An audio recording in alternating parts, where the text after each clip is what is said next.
What in the wide world of sports is going on here? I promise you, whatever scum did this, not one man in this force will rest for 1 minute until he's behind bars. Now let's grab a bite to eat. Yeah, come on. I feel the hot wind on my shoulder and the touch of a world that is older. I hit the switch and check the number. Leave it on and then I slumber. I hear the rhythm ringing through it. Flamenco guitar and cumbia music. I hear the talking of the DJ. The devil listen, what does he say? I'm on a Mexican radio. I'm on a Mexican radio.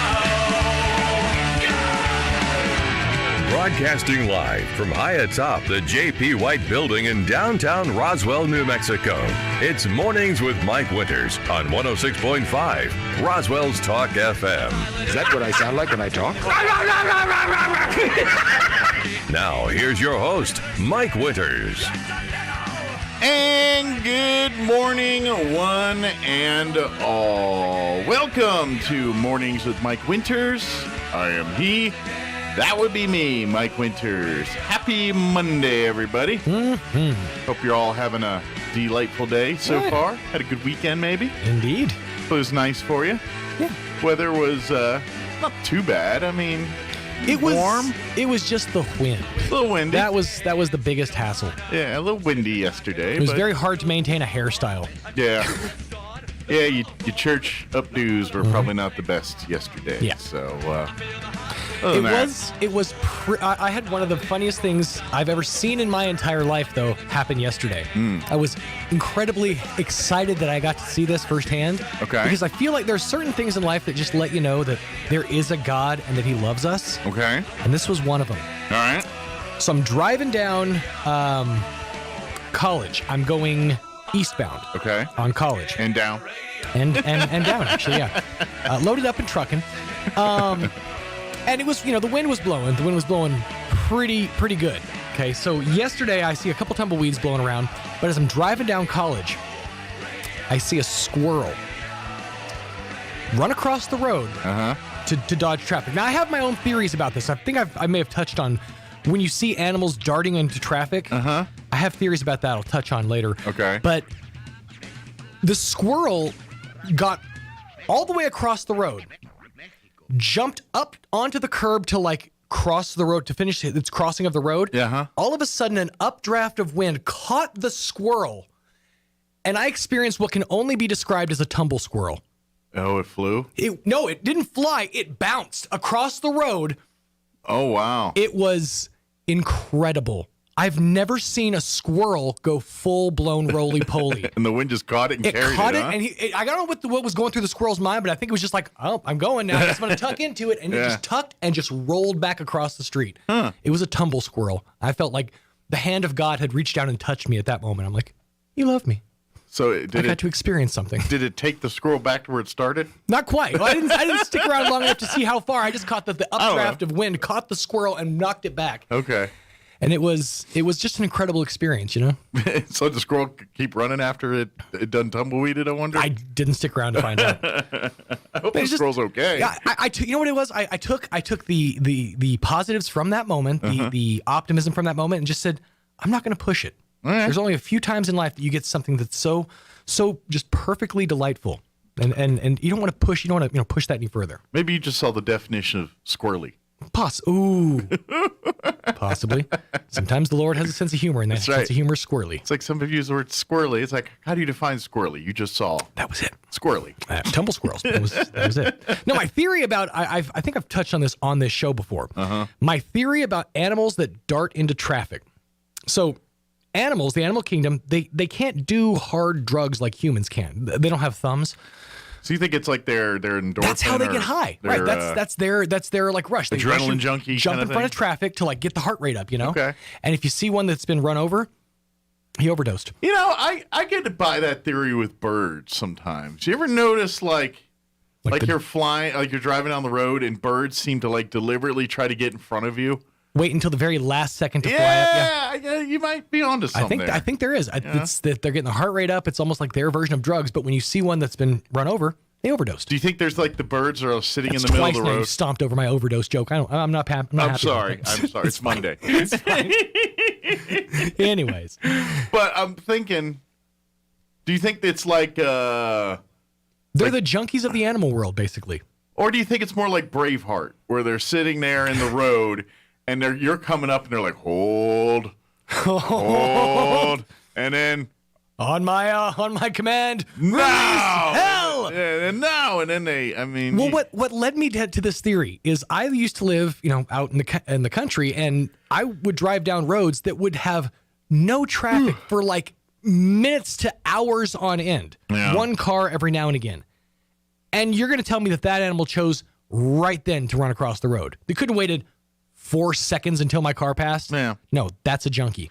Now, there's another theory. Sure, that they were late for a meeting. They're just dumb. Okay, I fair mean, enough. animals. Maybe I'm giving more credence to the animal kingdom than should be granted. Is just we're humanity compared to others are smart. But in the relative picture, big picture here, humans are arguably the smartest thing on the planet. I would say that our advent of eating meat has sort of aided our brains in their growth. That being said, I don't think we're that smart, but We're smart enough to not to dart in front of traffic, sure. some of us are, some of us aren't. Some of us, I don't know. I think we're the most dangerous thing on this planet. Oh, I agree, 100%. The most dangerous game, as they say, But anyway. is man. And I would even argue probably not the smartest. By the way, a close second, dangerous game, Monopoly. The game of life. It's super dangerous. I hope everyone got a chance to see Four Old Broads this weekend that wanted to. The final weekend of that, I heard a bunch of people raved about the shows. A sincere apology to Didn't the get to fine make it folks at this the Roswell weekend? Community Little Theater. I had my tickets in hand, and I fell asleep. Oh. I know. That's not like me at all, but I had a sort of lame do-nothing Saturday. I cleaned my house, and then halfway through the day, I was just sitting on the couch and just fell asleep. Were you going to go with some friends or just go? I was gonna meet some people over there. Oh, okay. Those people ended up going, but They didn't call you or anything, or did you sleep through the text? I never got the call. Man. I know. Well, I wasn't the important aspect of the evening. That was the play. I know, but still, friends should have said, "Hey, Sean, where you at?" It's all good. I will catch you next round. I Could have swear. woke up, but he had this mac and cheese on his shirt. So mad I had my tickets in hand. Yeah, it was a fine play. It was great, and but they're getting up for Clue now. Yes. Matter of fact, tonight they've got auditions for Clue. Let me see here. I got it right here. They need 5 men and 5 women for Clue. And so they're going to have auditions tonight and tomorrow night. Both nights, 6:30 p.m. at the Roswell Community Little Theater. Right. So if you think you got it, let's see. Let me see if I can.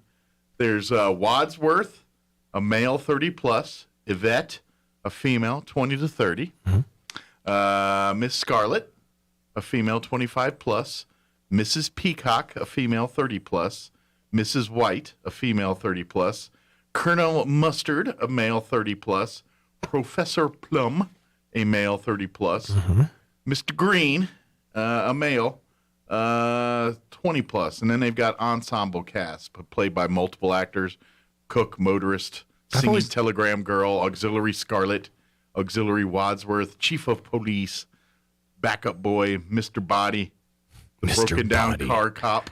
I've always leaned between a Mr. Green and a Professor Plum as far as the characters go, because Professor Plum is sort of, I mean, he's the nerdy character, but he's also super suave. Like he gets the ladies, Yeah. He knows what but he gets them with his brains. Ooh, I want to play the role of auxiliary Mustard.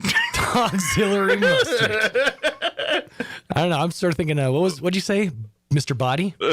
Kind of digging that. The broken down car cop, backup cop. Where'd I say? Where'd he go? Oh, but it's Mr. B-O-D-D-Y, Body. Yeah, Mr. Body. Mr. Body. Do you remember, and you probably, this might be before your time or after your time, but do you remember Slim Goodbody?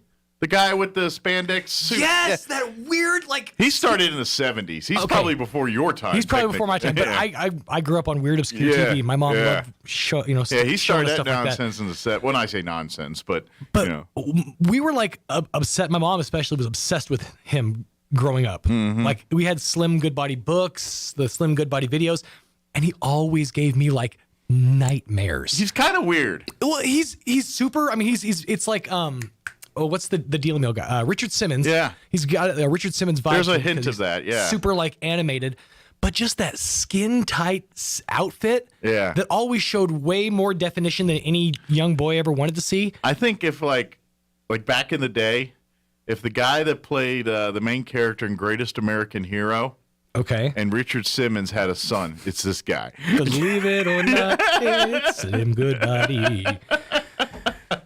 You know what? Yeah. I guess in my head, I always reminded solely me on of hairstyle. Yes, that's what he reminded me of was like a Richard Simmons slash Greatest American Hero type guy. Yeah, I would give him that. But I always had that weird afro. But I just and maybe it was seeing the body parts, but like the fact that his intestines were just like out there. Yeah. Like, how did he not get canceled? You know, I want to say he was a regular for a hot minute on Picture Pages. Was he?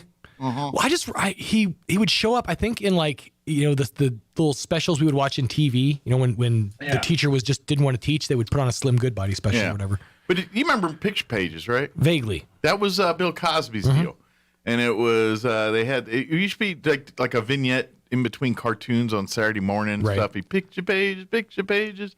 Now it's time for Picture Pages. Time to grab your crayons and your pencils. Did one beget Electric Company, or did Electric Company beget Picture Pages? I'd be curious to see if they ran concurrently. I'm going to say, because Electric Company was a PBS branding thing, where Picture Pages was showing up on ABC and all that stuff. But they both had Cosby, so I feel like Electric Company, I don't remember much of Cosby. That was an ensemble cast. Yeah, he was on there, almost positive.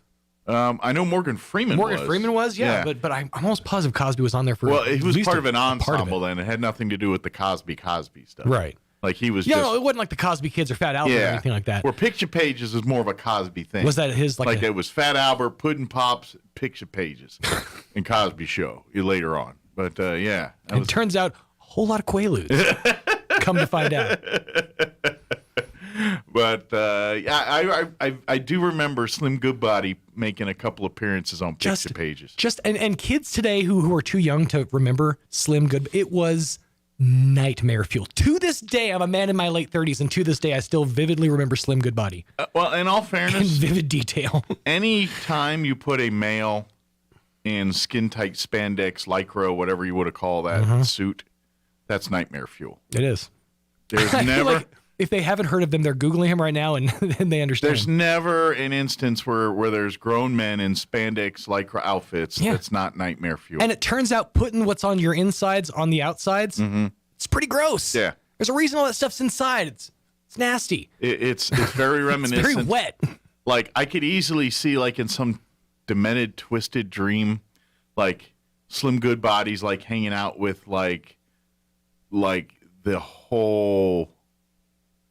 like I could even see it like mixed up with with like the whole Stanley Kubrick and Clockwork Orangey kind of like the Droogs. Yeah, like to me that's all stems from the same dark spot in the brain. All right, so now I'm trying to picture the Droogs and Slim Goodbody all standing outside around a flaming barrel. One with a jacket draped over his back, going, "Take me back, ooh, take me back." A la Frank Stallone. Yeah, and then maybe even a la the Warriors a little bit too. Like you throw that in there, and Slim Goodbody, and Clockwork Orange, and I think you got something. And then a little pepper and a little bit of the banana splits. That's what it is. The 70s, I think it was a weird time to be a kid.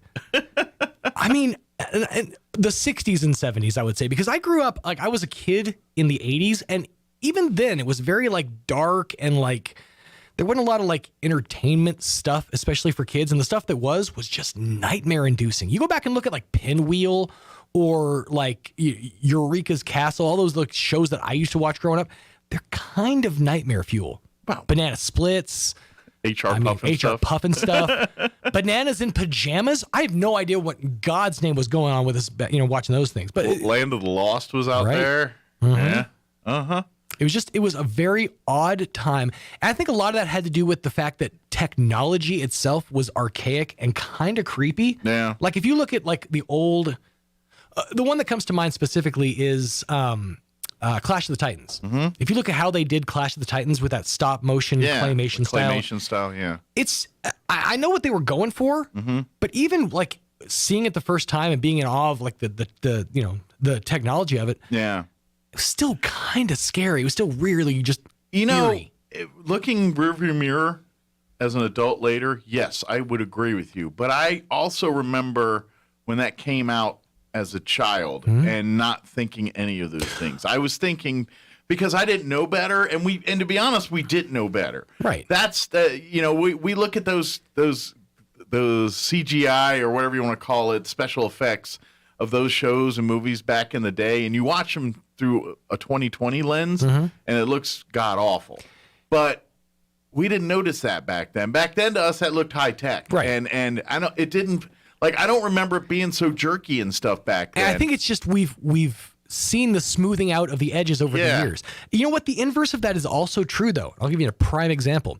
So I grew up watching the show Rugrats on Nick, cartoon about the little babies. It was always kind of shoddily animated. Like the animation style was like dirty. It didn't seem like it wasn't like crisp and clean. So then the reboot they just put out like a year and a half ago, it's completely CGI. And it's all based on their 2D renderings from when they did the cartoon. And it's nightmare fuel. Okay. I can't even look at the characters in the CGI version of it. It's uncanny valley. It's like I know what they're going for, Sure. but they missed the mark so hard. Yeah. And it's just they look like they're from a different dimension. That's why I'm kind of more in favor of just create your own stuff. Quit trying to regurgitate our past and try to hit the nostalgic button with. I mean, I get that with some things, but some things were meant to stay in the past. Right. And a lot of children's programming is one of those. Oh, I agree. Yeah. Well, and here's the thing: who are you doing that for? We've grown up, so we're not going to go back and watch these episodes for like entertainment purposes. But we probably have kids. But those kids are way too far removed from our interests. Yeah. And it's not like, when's the last time you and your kids sat down and shared an interest? Yeah. You need to really get to liking the show Bluey if you're going to pull that off. Well, I would even argue that like the messages of shows from then don't translate today. Like people are different nowadays. Like the movies we watched in the 80s and shows we watched in the 80s, people wouldn't go for today. You can't go back and watch like a Pretty in Pink now and not cringe at every single turn. That's all right. Their time's coming. Because what's going to happen is, when they're like our age and some of these shows that are very popular now aren't going to hold up either. And they're going to be watching something. What's very big right now that's kind of. Well, I feel like it's going to hold up a lot better than, say, for example, a Long Duck Dong. I don't think so. I don't think so because time will make that change and you're going to be like, oh my goodness, how bad was that? Some of the 90s stuff's already starting to look that way. Oh yeah. You know what I mean? Hardcore. There's an episode of Saved by the Bell. I was and just randomly like I watched the thing on YouTube about it the other day. Yeah. Where Zach is basically trying to connect with a new student of Native American descent. And so he just one day for a class presentation wears a whole like native headdress and like paints his face and does the voice. I'm like, this is tone deaf as all get out. Yeah. You could not play this today. You're right. And that's blonde hair, blue-eyed Zach Morris doing all that. It was even was uncomfortable. Just stuff that it's just going to look weird, I just feel like that everybody now, especially now is so careful that it's gonna now I think it will age appropriately. You can go back to like even like your 2010 stuff and there's some stuff that was like, wow, how did we even, in this modern age, how did they get away with that? But Kinda even hard to still, like, and I'm not even talking about like the action stuff. I'm talking even the family stuff. Like we watched what was the one with I'm trying to think of the big '80s show. Oh, now my brain's just completely Full House? cramping it. Not Full House. Kirk Cameron in that one. Growing Pains. Growing Pains. Right. Growing Pains was a very popular show in the '80s. If you watch Growing Pains today, that show would not hold up. I agree. And that was what, quote unquote, a morally, you know what I mean? That was a show that was by the end you had a very moral lesson at button up. But if you watch it, that wouldn't translate today. You can go even further than that. You can look at like Friends, for example. Friends, which was a show that was, progressive and people, applauded it for its ability, its ability to like show same-sex couples and without discomfort and things like that. It was ahead of its time in a lot of cases. But then you look at the Kathleen Turner character, Chandler's dad, and how uncomfortably that was treated. Yeah, and that was a show that was relatively recent history, and even today that kind of stuff doesn't play. But I still think that translates today. I think the only thing at Friends, because they show it at nauseum on TV now in marathon form. Right. I think between TBS and TV Land and these other channels, they're all over the place. I think the only thing it doesn't hold up with those, because I still think the messages do. Like some of the friend interaction is still relevant. It's just the technology and things of the, now that people watch it that are younger than us and they're watching like a tubed television. Or it's incredible. No one has a cell phone. It's entertaining when you watch that. There's like a whole episode where like Joey is just putting in VHS tapes. Yeah. It makes me laugh. And then of course they got the high-tech cordless phone with the antenna and But that's where I feel like I'm getting old, because I watch that and I'm like, yeah, that looks normal, and then I'm like, oh yeah, we haven't used one of those in 20 years. Right. Now, when it's really going to sit in is when you're going to start seeing like the nostalgia pieces, a la Stranger Things, but just like from the 2000s. Yeah. When it's like kids are sitting around like playing Snake on their Nokia phones. Yeah. Yeah. Then it's going to be like, oh God, this is nostalgia now. But I think like the Friends concept still holds up. Like yes, young people living together. I mean, granted, you could even those argue, young people living that comfortably in New York City, an apartment for that long a time is fantasy, but that's you all right. could even argue that something like a Big Bang Theory couldn't play today. Yeah. In that the whole concept, I mean, yes, you eventually learn the characters and you develop the relationship with the characters, but the concept of the show is nerdy guys and hot girl. It's like, it's objectification of women, based on like classes and based on, different titles that you've been assigned in society. Sure. And that kind of stuff doesn't fly today. Back when it was first written and pitched, it did, but we went through such a tonal shift over just the last decade that even a pitch like that wouldn't float today. I would disagree for that on that particular story, because of nobody's alpha in that show. And what I mean by that is at the end of the day, the male characters in there are betas. They're ones that are used to getting picked on. You know what I mean? They're not the ones picking on people in society. Right. So I think because of that, no one's an alpha in it. It works where they're all, if that makes sense. It does. Because Penny, and that show got better over the years because you've got your other characters, your I can't think of her name offhand. Bernadette. Bernadette. Yeah, then Amy Farrah and so Fowler. you have kind of the other characters that were less, model attractive and more, attractive for other qualities, like brain power, personality, things like that. So they put those things in place to kind of as like fail safes over the years, but just the basic concept of, nerdy guy hooks up with hot girl. It seems like a far gone concept today to pitch. I've got to, just because we're talking about this, I've got to bring this moment up, because this is one of those things about Big Bang Theory that's always, I wonder if. Okay. Of course, Mayim Bialik, who plays Amy Farrah Fowler. Right. She's one of the main characters there. Uh-huh. I don't remember the year she showed up, but she showed up, somewhere. It was like fourth season. Yeah, fourth, fifth season. She showed up in there. Well, there is an episode of Big Bang Theory that aired before she was on the show, and the male characters, Raj, all the males were in I don't remember the conversation, what they were talking about, but in the conversation, they bring up Blossom. And they said, you know, she's a brain surgeon now really? and all of this stuff.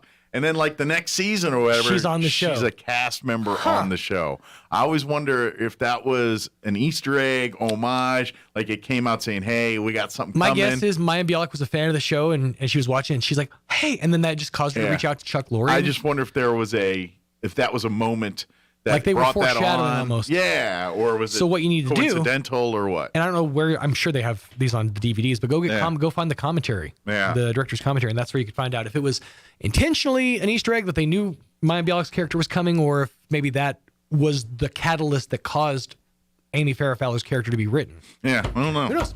I don't know. Mysteries of life. I guessed I don't think it's coming. I haven't seen or heard from them. So we'll probably have more chit-chat in this hour, since we're already 7:30, 30 minutes into the show, and I haven't got my guest yet. So I don't think that's happening. We're going to replay some interviews in the 8, 9 o'clock hour.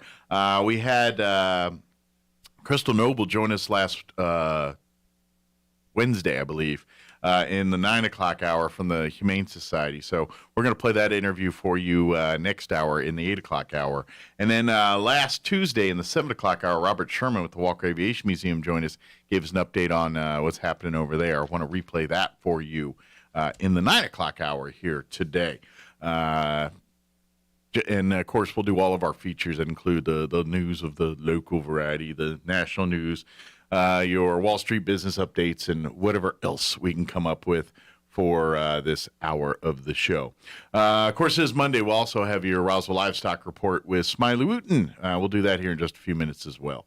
Before we do any of that, though, let's go ahead and take a look at that weather. A little cooler today than what we're used to over the weekend. I'm meteorologist Steve Hamilton with your Pecos Valley weather. Things look nice today. We'll be in the low 50s for the afternoon high with plenty of sunshine.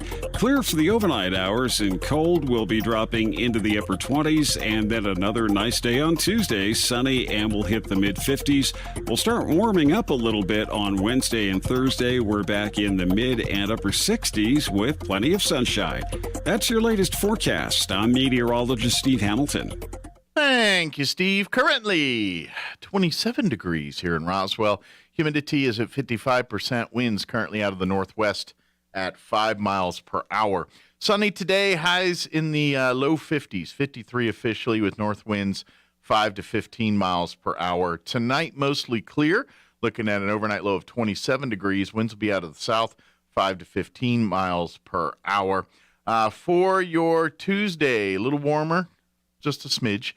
Sunny, 57 for a high tomorrow. South winds 5 to 10 miles per hour. Mostly clear tomorrow night with an overnight low of 26 degrees and southwest winds at around 5 miles per hour. Wednesday, we're warming up near 70, 69 officially under sunny skies with south winds a little breezy, 10 to 15 in the morning, 15 to 20 for the afternoon. Wednesday night, clear skies with an overnight low of 32. Thursday, we're looking at sunny skies and a high of 69. A slight chance at some rain showers Thursday night. They're saying a 20% chance of rain Thursday night, partly cloudy, overnight low of 28. Friday, we're looking at sunny skies, high of only 43. And so a temperature drop there from Thursday to Friday. And then looking at the weekend, sunny 62 Saturday. We'll be up in the low 70s, sunny 72 on Sunday. So I'm guessing there's going to be some wind there with, some of that Wednesday, but Thursday, probably some wind in there too as well. And whatever that front comes in, brings some moisture, hopefully, knock on wood there, but definitely bringing cooler temperatures for Friday as well, like winter jacket cool. We'll see. We've got a few days between now and then. All right, it is 7:34. Let's go ahead and take a quick break. We're going to first get you into your Roswell Livestock Report with Smiley Wooten. We'll take a quick commercial break after that. Don't go away. You're listening to Mornings with Mike Winters. Good morning, this is Smiley Wooten at the Roswell Livestock Auction. A good March run this week with a nice selection of all classes of cattle, especially high-quality native weaned calves, light yearlings, and at 1 p.m., the New Mexico Angus Association 19th Annual Bull and Female Sale featuring 40 yearling and 2-year-old registered Angus bulls, 12 registered Angus heifers, all bulls trick and fertility tested and ready to turn out. Also included 18 bred cows, excellent quality black white face Angus cross cows, mostly heavy bred Angus Charolais bulls, 4 to 8 years old. 12 bred heifers, excellent quality black white face and white face English cross heifers, heifers bred to Angus and Hereford bulls. 68 calves, ex Diamond Tail Ranch, Quemada, New Mexico, ex-quality black white face Angus cross calves, cattle weaned 30 days, 550 pounds. 90 calves, Barrow Cattle Company, Andrews, Texas, ex-quality black white face and Hereford cross calves, cattle weaned 75 days, 2 rounds of shots, 600 pounds. 100 calves, light yearlings, 110 calves, light yearlings, McIvan Ranch, Fort Davis, Texas, ex-quality black white face and Herefords, cattle weaned 120 days plus, cake and grass, 700 pounds. 56 calves, H-Bar Y Ranch, Carlsbad, New Mexico, ex-quality black Brangus and Charolais cross calves, cattle weaned 45 days, thin condition, 550 pounds. NK Cattle Company, San Antonio, New Mexico, ex-quality black Angus cross calves, cattle weaned 120 plus days, 2 rounds of shots, medium condition, 550 pounds, and 35 yearlings, Mr. Oscar Vasquez, Malaga, New Mexico, reputation quality straight Angus yearlings, weaned 100 plus days, right off field, 700 pounds. Sale time this morning 9 o'clock. Sell pairs of bred cows 9:30. Be selling calves and yearlings about 10. Also the New Mexico Angus Association bull and female sale taking place right here 1 p.m. Light on cows and bulls today, so don't be late. We expect to sell 950 head. This is Smiley Wooten, Roswell Livestock Auction. Celebrate spring break at the Spring River Zoo with one of their exciting day camps. Each day is a separate camp where children will enjoy animal-themed crafts and games, fun educational activities, a guided tour of the zoo, and amazing encounters with the animals for children aged 4 through 6. Events will take place March 14th and 15th from 8 a.m. till noon. For children aged 7 to 12, themed camps will take place March 16th, 17th, and 18th from 8 a.m. to 3 p.m. Call the Spring River Zoo at 575-624-6750 or visit roswellconnect.org for information and to reserve your ticket. Mays Lumber has all the hard-to-find hardwood you've been looking for. Oak, cherry, walnut, poplar, and maple. Plus, hard-to-find exotic woods like purple heart, zebra wood, ambrosia maple, black limba, and bloodwood. Perfect for that one-of-a-kind gift piece or table. Get ready with Formica and Wilson Art countertops in 12-footer custom length with installation available. Make it happen at Mays Lumber, 115 South Virginia in Roswell, serving southeastern New Mexico and beyond since 1934. Oasis Computers has been Roswell's trusted source for home and small business computers for over 30 years, and they continue to be your best resource for computer repairs, operating system upgrades, web root managed antivirus, special orders, and more. Oasis Computers is now open from 8 to 1, Monday through Friday to better serve you. Service calls by appointments and after-hour appointments are available too. Stop by Oasis Computers at 1703 North Garden or call or text 575-625-9141 for even faster service. You want to feel important. You want to be a part of something bigger, something that matters and can help change things. You want to feel like you belong. We know. We felt that way too, and that's why we did something about it. We aren't just Army National Guard soldiers. We are normal people just like you. But our part-time service in the Army National Guard means we get to be more.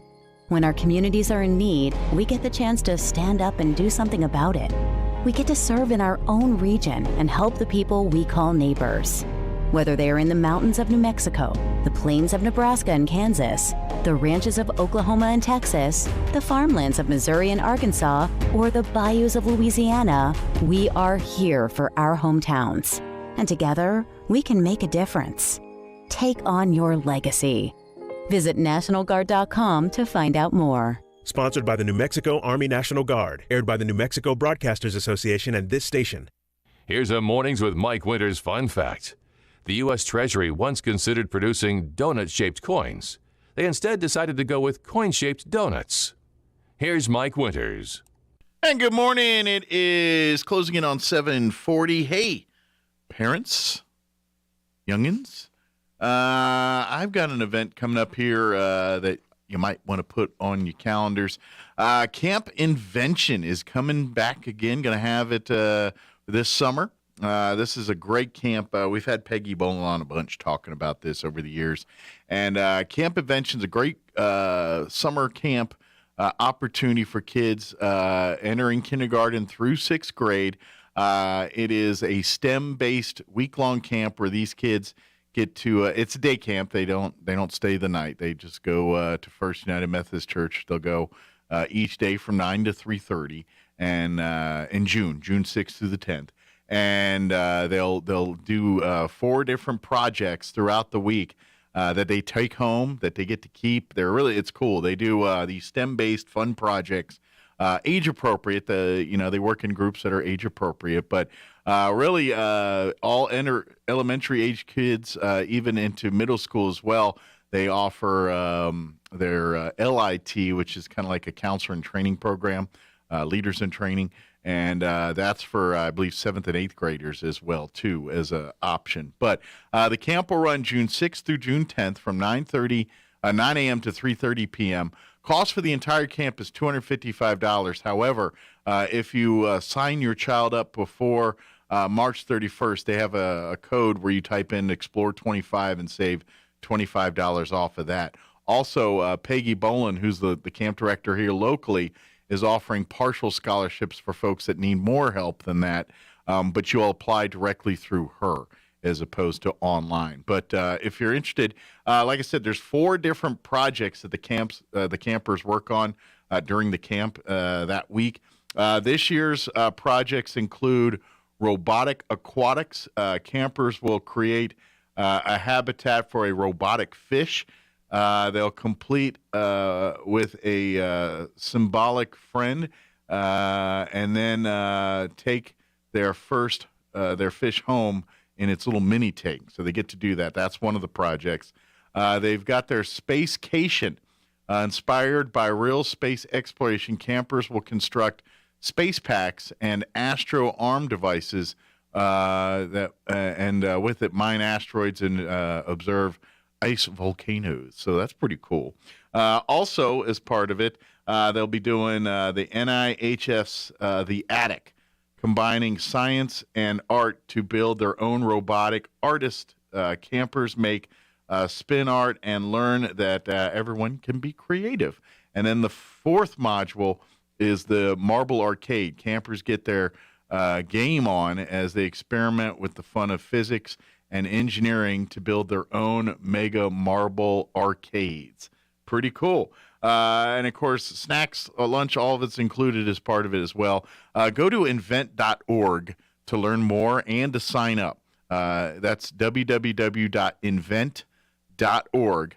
And if you put /camp, you can find the camp near you. Or if you go to invent.org, there's a little drop box right there. Find a camp. You type Roswell NM, and it'll pop right up there. You'll get all the information for the local camp. But again, the camp will take place June 6th through June 10th, and it's going to be at First United Methodist Church, 200 North Pennsylvania, June 6th through June 10th from 9 a.m. to 3:30 p.m. each day. Again, cost before the discount is $255. They do offer an extended day hours available from 7:30 to 5:30 at an additional $80. So if your work schedule is like, hey, I got to get them in before 9, I got to go to work, then you can sign up for that. And they come in and they do other activities and things from 7:30 until 9 and when the camp starts. And then 2 hours after the camp, they'll be doing other activities. So it's like more camp for them. But if that works for you, again, you can go through invent.org to sign up for that. But if you're interested in getting a partial scholarship, we've had a lot of great donors donate money, which, by the way, they always are taking donations. If somebody's listening saying, I love STEM, I love what they do at Camp Invention, I would love to pay that forward, make donations directly to Peggy Boland, and all that money goes towards these partial scholarships. So more people that donate money, more people that she can help with partial discounts. But she's got quite a few great people that have made some donations already and always looking for more. But if you're interested, you can call Peggy Bolin direct to learn more about the partial scholarships. 575-420-9955. Again, that's 575-420-9955. Or email her direct if you're an email person, pbolin2016@gmail.com. That's PBOHLIN 2016@gmail.com. And like I said, if you want to learn more about the camp or sign up directly, don't need the partial scholarship or anything. I'm good there. Or the $25 discount is hey, that'll help you out. Again, go to invent.org, and then when you do register, enter Explore25 when you in that code, and you'll save $25. But you got to do that before March 31st here. So it is a really great camp. The kids that are part of it, they learn so much, and I say this every time when I'm with Peggy and we're talking about this, be it the library or Camp Invention or any of the other things she is involved with. Now more than ever, we need the Camp Invention's much more important, especially the last 3 years of COVID. Kids playing catch up, especially some of these elementary age kids. They're new to school. Even if they're in second and third grade at this point, all their schooling's been at home or in limited numbers in the classroom, and not, the normal stuff that most of us grew up to. So things like Camp Invention are that much more important. So please log on to event.org, sign your children up for this. If you need those partial scholarships or need some financial aid there, do not hesitate to reach out to Peggy Bolin for that, 575-420-9955. All right, it is 7:47. Let's go ahead and pause for local news. Your Kim Commando Tech Tip Update. We'll also throw in your Chaves County Sports Update and your Town Hall Wall Street Business Update as well. Don't go away.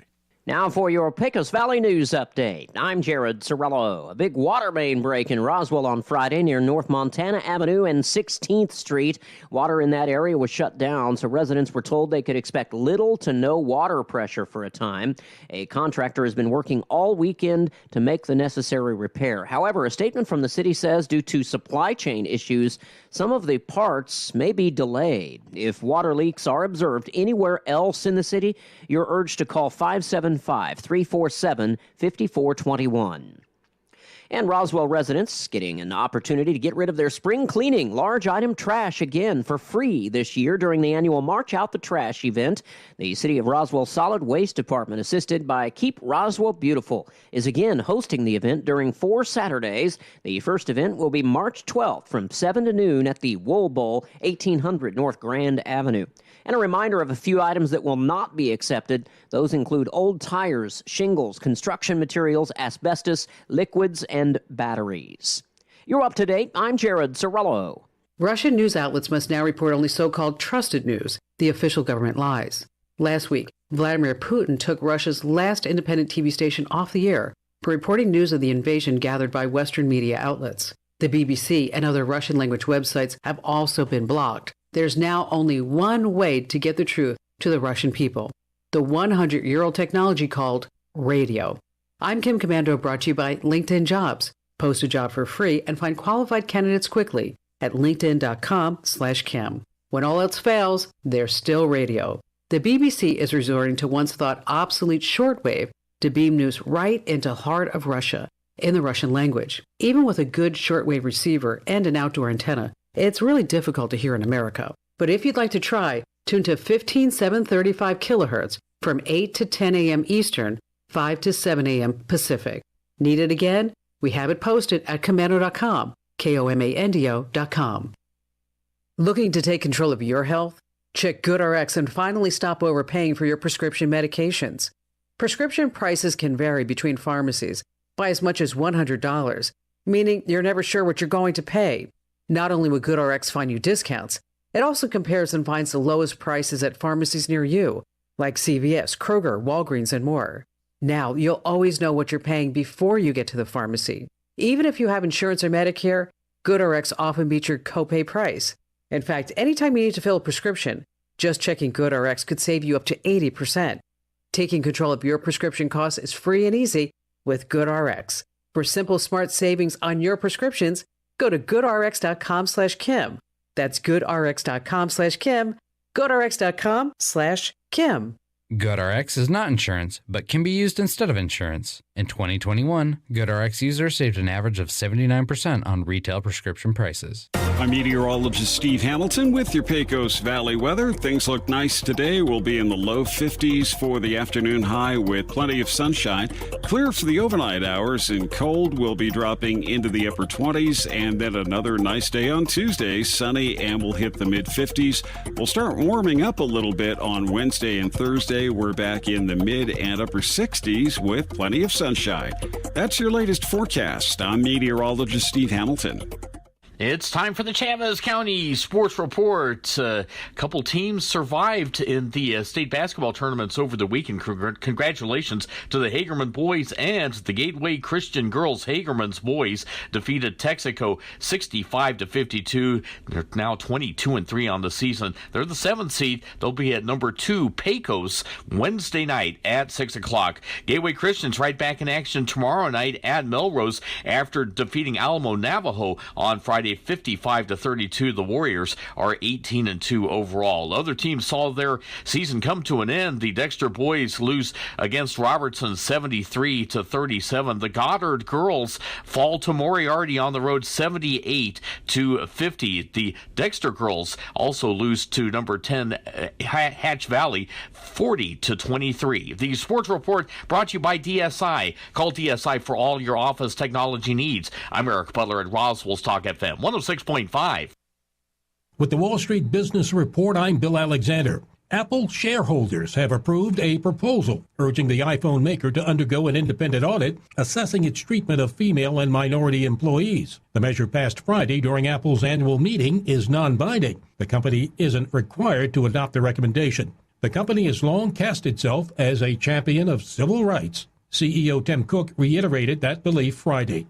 Two big names in Japanese electronics and autos are joining forces to produce an electric vehicle together. Sony Group Corporation and Honda Motor Company agreed to set up a joint venture this year to start selling an electric vehicle by 2025. The plan is to bring together Honda's expertise in mobility development, technology, and sales with Sony's imaging, telecommunication, network, and entertainment expertise. A union of traditionally different manufacturing businesses is uncommon for Japan. For the Wall Street Business Report, I'm Bill Alexander in Washington. Get Second Amendment savings now through the end of March at LGS Guns & Ammo. The authority for everything guns and ammo in Southeast New Mexico is having their annual high-caliber tax refund sale. Save up to 15% on all accessories, 10% on all guns store-wide, and 15% off all Liberty safes. The annual high-caliber tax refund sale is on now at LGS Guns & Ammo, Southeastern New Mexico's authority for guns and ammunition, across from Target and Roswell, and at 109 North Del Paso in Hobbs. This is Renee. Happy to be here. She's not some influencer. She's more of a groundbreaker, turning her 4-acre lot into a little slice of heaven behind the wheel of a John Deere 1 Series tractor. Renee runs with us because the most important job is the next one. That's all I got. Nothing runs like a Deere. Hear Renee's story at Deere.com. Stop by Pecos Valley Equipment in Artesia and Roswell, or visit us online at pecosvalleyequipment.com. Serving part-time in the Army National Guard has led to a lot of firsts for me. The education assistance I received made it possible for me to be the first person in my family to go to school and graduate debt-free. That education helped get me to the first day at my dream job, a job that I can still hold while I serve part-time. That job, plus the other benefits possible from the Army National Guard, helped me become a first-time homeowner. Also, part of my role as a National Guard soldier means I know that I can be one of the first to respond and help my community if disaster ever strikes. I'm extremely proud that I get to serve my community, and that first step I took by joining the Army National Guard has made all the difference in my life. Talk to your local recruiter or visit NationalGuard.com to find out what firsts are available to you in the Army National Guard. Sponsored by the New Mexico Army National Guard, aired by the New Mexico Broadcasters Association and this station. Here's a Mornings with Mike Winters fun fact. Due to extreme pressure and weather conditions, it literally rains diamonds on Neptune and Uranus. Stop snickering because I said Uranus. Here's Mike Winters. And good morning. It is closing in on 7:55. Stay tuned next hour, about 8:15 or so. We're going to replay an interview we had last week with Crystal Noble from the Roswell Humane Society, get an update on pets available for adoption, things like that. So we're going to play that interview for you here in just a little next hour.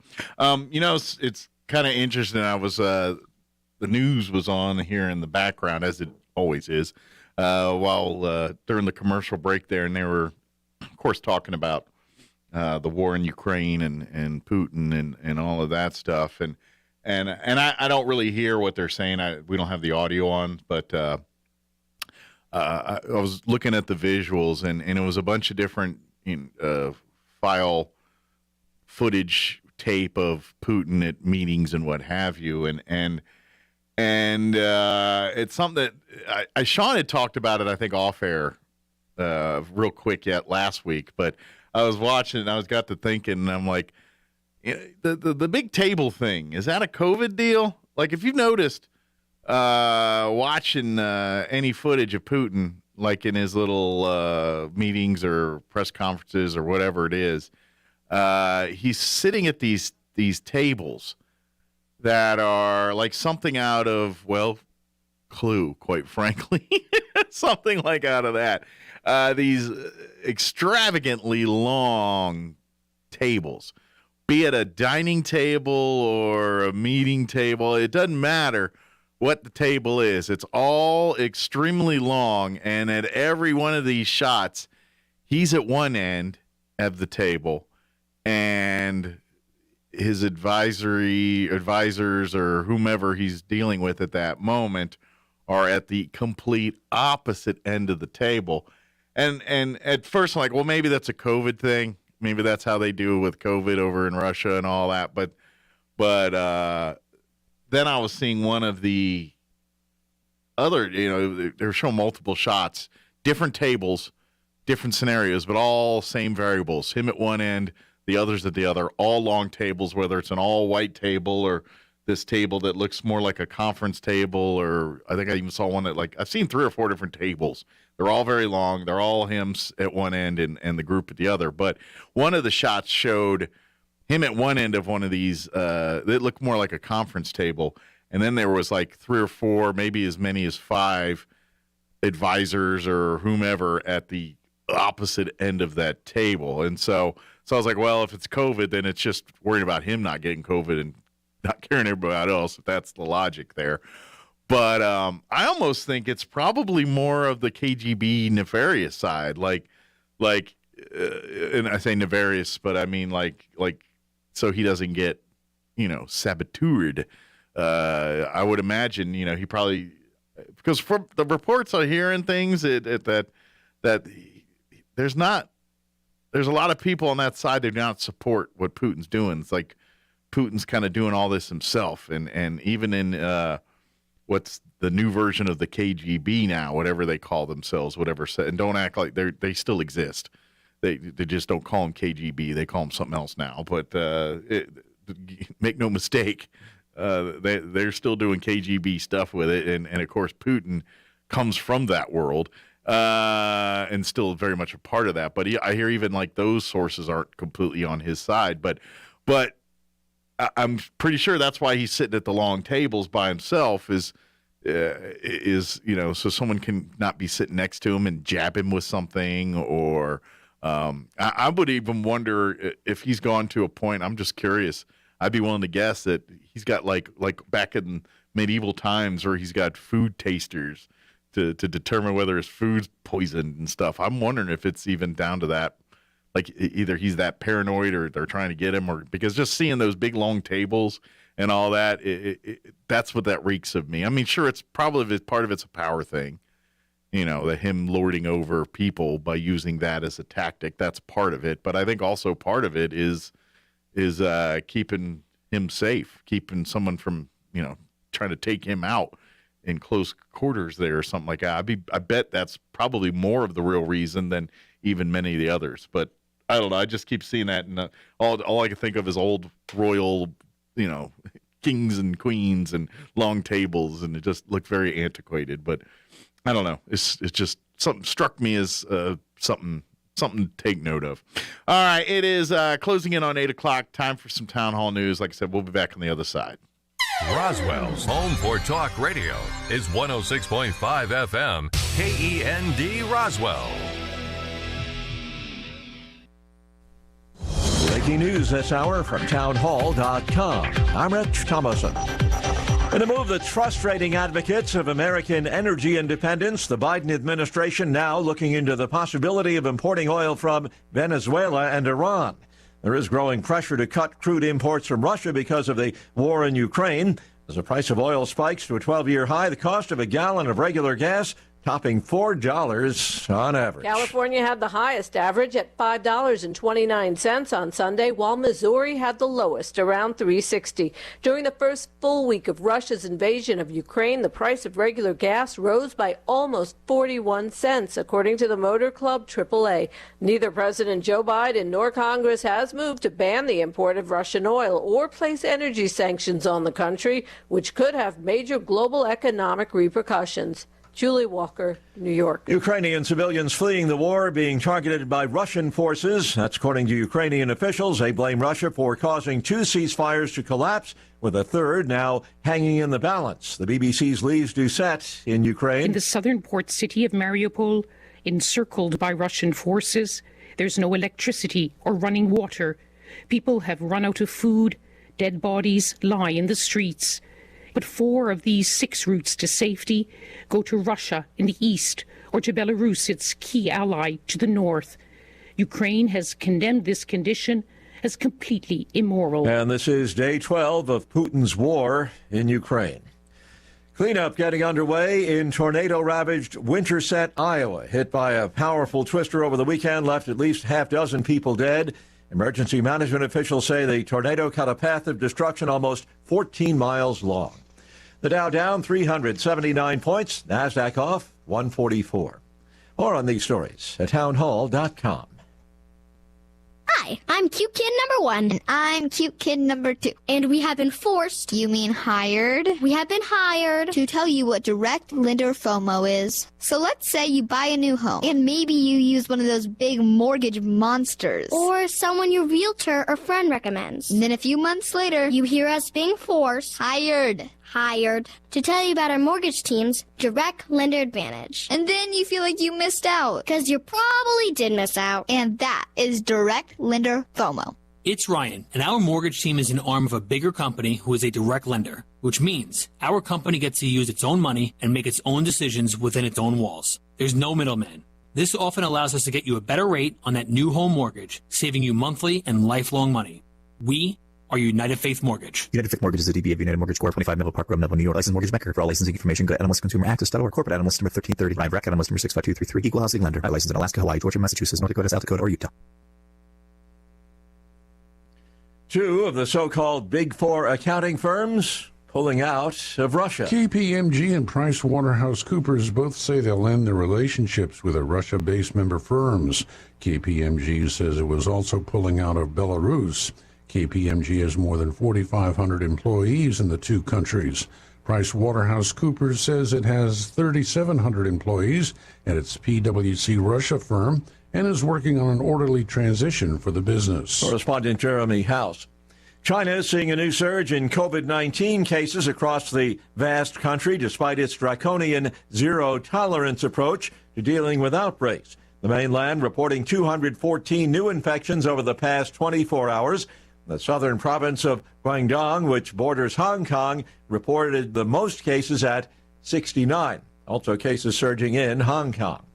Breaking news and analysis, townhall.com.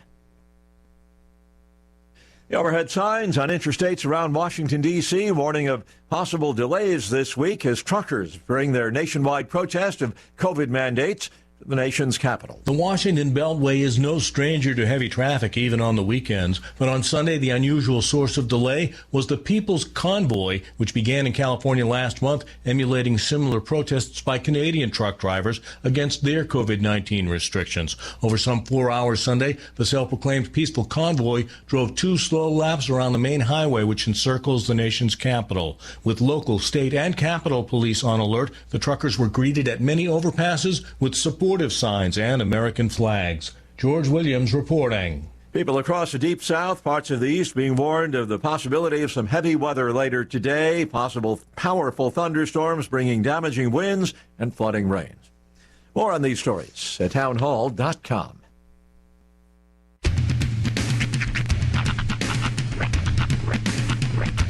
What in the wide, wide world of sports is going on here? I promise you, whatever scum did this, not one man in this force will rest for 1 minute until he's behind bars. Now let's grab a bite to eat. Yeah, come on. I feel the hot wind on my shoulder and the touch of a world that is older. I hit the switch and check the number. I leave it on and then I slumber. I hear the rhythm ringing through it. Flamenco guitar and cumbia music. I hear the talking of the DJ. The travel and what does he say? I'm on a Mexican radio. I'm on a Mexican radio. Broadcasting live from high atop the J.P. White Building in downtown Roswell, New Mexico. It's Mornings with Mike Winters on 106.5 Roswell's Talk FM. Is that what I sound like when I talk? Now, here's your host, Mike Winters. And good morning. It is 6 minutes after 8 o'clock. Welcome to hour number 2. Los Dos. Mornings with Mike Winters, right here on 106.5 Roswell's Talk FM. Happy Monday. Mm-hmm. Welcome to it. Hope you're having a good Monday thus far. What is a limited ceasefire? I feel like that's not a ceasing of fire at all. If it's only limited. I think like it's a limited. No, I think it's limited to clean up things. Oh, like for a couple of days? Yeah, like people Gather your dead and that kind of. Jeez. Yeah, that kind of. That kind of scenario, I think, is what we're looking at. On the, they were just Sean's talking about a headline. On Fox News there about Russia declared a limited ceasefire in key cities. Yeah, and over the weekend I was seeing just a lot of different footage. The one that was like independently confirmed by several different agencies was basically one where they were just showing like the inside of a nuclear power plant, not Chernobyl, but another nuclear power plant there, and the announcement that kept going off that you could just hear, it was in Russian or Ukrainian or whatever, but they were basically saying, stop firing at us. The safety of the entire world is at stake. Leave us be. Stop firing on us. Right. Yeah. There's some things you're going to create that we can't fix. It's like when they say don't smoke in that room. Same kind of deal. There's maybe a reason for the no fumar signs. Yeah, leave the bullets outside the nuclear plant, please. It's a dangerous game you guys are playing with. Yeah, it is scary. It's and my guess unless is you want Ukrainian radioactive super soldiers, stop firing on the nuclear power plant. Well, I think it's going to get worse before it gets better. I mean, I honestly do. That's a mess, man. It's a whole. I read one story that Ukraine was releasing like prisoners to act as like super soldiers essentially. Go back and tell them, and in response, Putin just announced he's releasing Ivan Drago. So you know what? I'm curious to see what happens next. I must break him. It's this is showing people that war, to quote William T. Sherman, war is hell. Yeah, and war's the H word. I mean, and that's exactly what it is. And that's so, and I don't know. It's just, I hope this sometimes reminds the hotheads on what repercussions for being a hothead is, and hey, then leave vice us out versa. Of it. Oh, hotheads. Yeah. Okay, sorry. And vice versa. What happens when you idly let nothing go by? This is what you see when both those things happen. Like, hey, leave us out of it. We're just minding our own business, sitting on our couches, eating snacks, watching TV. Oh, hotheads. Right. No war's been started by a pothead. Telling you. Just saying. Dude, one of my favorite bits of all time is Bill Hicks, where he talks about how, when you get, you're drinking, you get into a car accident, somebody could potentially die or whatever. You get into a car accident if you're high, it's probably because you forgot to put the garage door up when you were backing out. So now you have to hire somebody to fix that. Boom, jobs have been created. See, we're stimulating the economy. That's one way to look at it. Doggone right. Sure. But Sure. it's just a mess. You know, it's even funny since we're talking about Russia here. Mm-hmm. Notice I'm wearing one of my Caps T-shirts this morning. I have multiples of these shirts of various players that play for the Washington Capitals. I did a oops, I better not do that today day. Was I grabbed my Caps T-shirt. I was like, oh, I'll wear one of my Cap shirts today. First one I grabbed was Alex Ovechkin. Oh. And I'm like, you know what? I probably shouldn't wear that today. Just Some gonna people say, it might be frowned upon. I don't want to create a scenario where people and people are like, well, what's the big deal about Alex Ovechkin's Russian? This is for people that care about the NHL know this. For the rest of you that know or nothing. Yeah, most of their players aren't from here. The National Hockey League has a large number of Russian players. Now, that's not the majority of the players. I'm going to say Canadians, most of them, but I'm going to say every hockey club probably has at least 1 to 2 Russians. Washington Capitals have like a half dozen of them. You notice you don't see a lot of hockey players coming from like the Samoan countries. It's mostly the snow-packed and icy nations. It makes sense. You got Siberia over in Russia. Yeah. A lot of ice. You probably get good at stuff. Well, that's kind of hockey's a big deal over in Russia, too. Not to mention, of course, Russia's good at a sport that's chief import is violence, ultra-violence. And that's just, I think that's a misnomer, too. Hockey's not, yes, hockey is a violent sport, but it's not. I've watched enough Letterkenny to know that there's not only violence, but dumb-headed violence. All right, that's a sitcom, and they do, exaggerate things. A bit. But the real sport of hockey is got to be based semi on truth. It is. Yeah. The attitudes, the dialogue, the talking, the whole other language. Right. I don't care if it's English hockey players or French Canadian hockey players. It's the same weird language.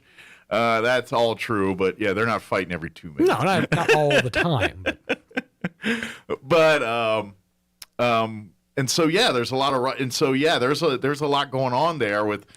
Should the Russians play? Should they speak out? And Ovechkin, I've seen online, people are talking like, he needs to speak out against Putin, and I'm like, yeah, and I'm sure he does. But you know what? Here's something that you don't realize.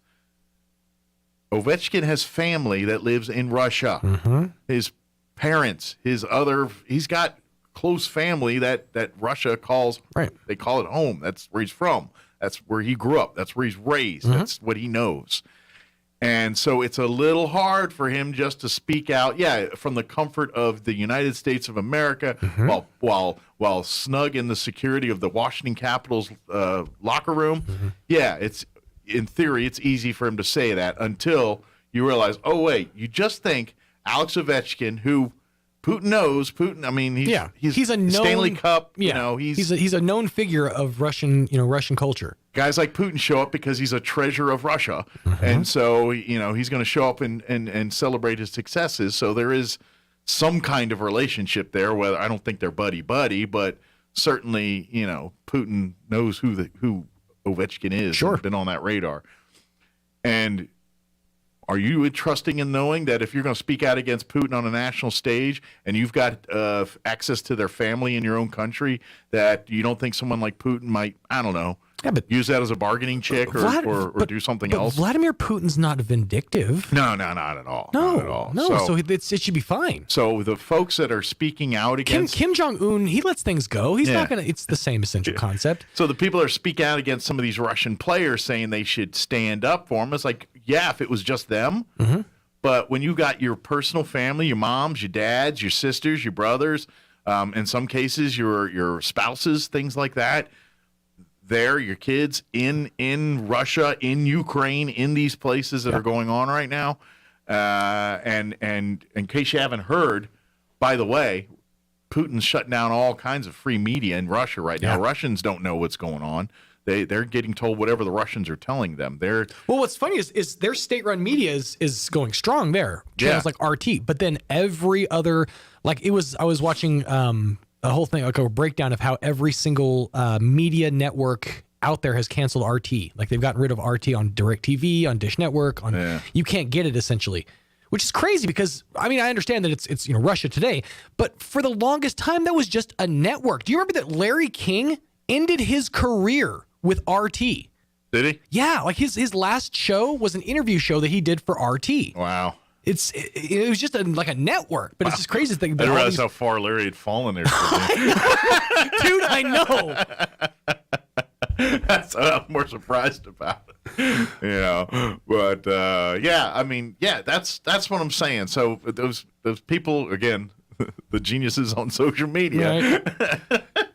You're like, all right, you got a lot of variables you're just ignoring as you make your uneducated opinions out there. So anyway, but I went with my American-born TJ Oshie shirt today. There you go. All American Jack, right there. That feels safer. Yeah. That was the point of that story. I left my Alex Ovechkin shirt at home today. All right, we're going to play our interview we had with Crystal Noble from the Roswell Humane Society here in a few minutes. But before we do that, let's get you up to date on the weather. I'm meteorologist Steve Hamilton with your Pecos Valley weather. Things look nice today. We'll be in the low 50s for the afternoon high with plenty of sunshine. Clear for the overnight hours, and cold will be dropping into the upper 20s. And then another nice day on Tuesday, sunny, and we'll hit the mid-50s. We'll start warming up a little bit on Wednesday and Thursday. We're back in the mid and upper 60s with plenty of sunshine. That's your latest forecast. I'm meteorologist Steve Hamilton. Thank you, Steve. Currently 30 degrees here in Roswell. Humidity is at 54%. Winds currently out of the northeast at 8 miles per hour. For today, it's going to be a little squirrely this week temperature-wise. Cooler for sure for the most part. 53 and sunny today. Winds will be out of the northeast, 5 to 15 miles per hour. It's actually a pretty nice day for today, even though it's a little cooler than some of the temps we've been experiencing earlier, but less wind. Tonight, we're looking at mostly clear skies with an overnight low of 27. South winds 5 to 15 miles per hour. Sunny for tomorrow. Highs around 57 with south winds 5 to 10 miles per hour.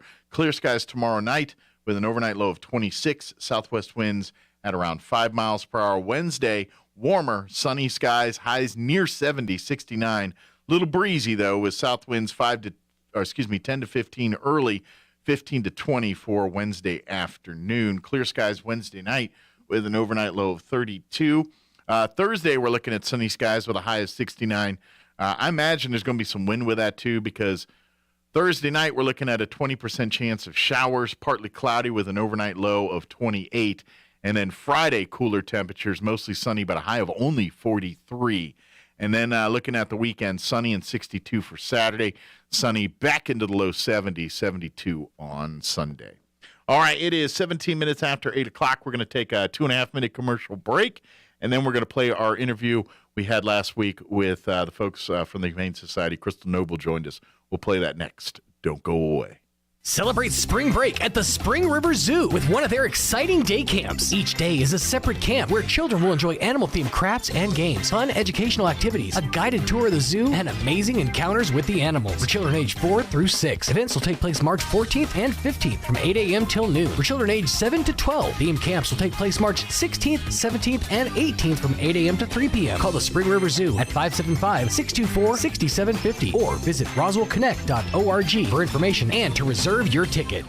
Sure, you can inspect your own roof, get out that rickety ladder, crawl around up there and try to spot the problem until...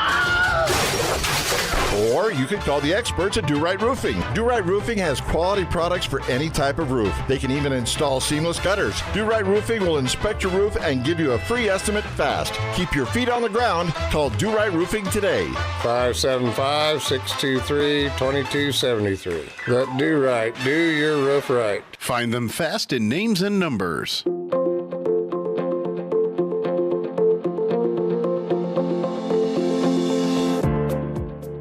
Today we're going to give you the 5th key to a great marriage, taken from Drs. Les and Leslie Perot. Hi, this is Pastor Troy and Julie Smotherman for The Joy of Marriage. The 5th key is commitment, living the love you promised. Galatians 6:9 says, "And let us not get tired of doing what is right, for after a while we will reap a harvest of blessing if we don't get discouraged and give up." You know, one of the keys to commitment is just deciding in your heart, I'm never giving up on God, I'm never giving up on my marriage, I'm never giving up on my family. Commitment is a promise made and kept by two imperfect people. It's good for our kids to see that problems happen and we're committed to solving them together. If you want all 5 keys to a great marriage, you can go to our website at jomconference.com.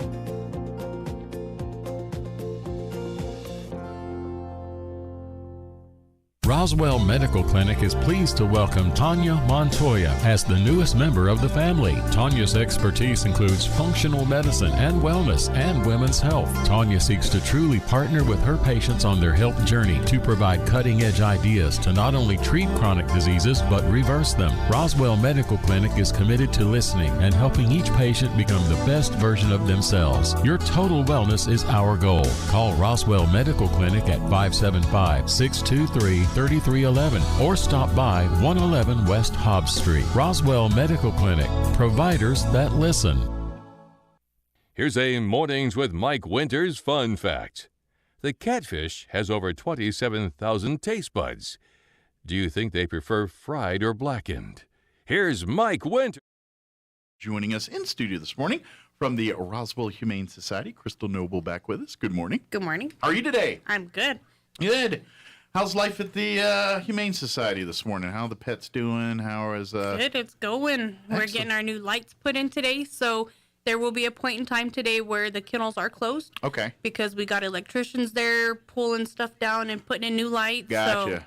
So you don't want the public in the way or potentially getting, because anytime you deal with electrical, it could be a little bit of you just don't want any issues and things like that. So, but we have the thrift stores light and bright now. Good they deal. got So- their lights done yesterday. So come do some shopping today. Yes, because today is a good day to shop at the thrift store. Nice. So for all day today, anything that is hanging clothing or basket clothing is half off. Nice.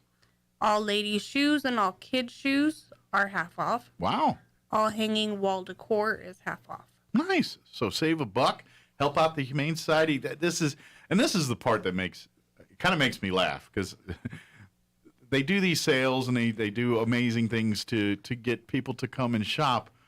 But the one thing that they really don't have to promote is cheap prices, because they're giving you discounts and all these things.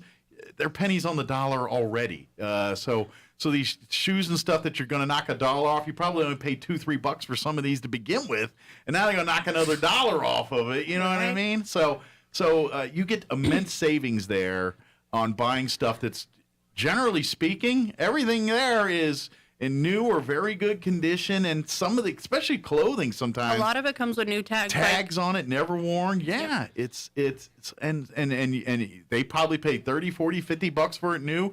You pay $5 for it. You know what I mean? That's what we're talking.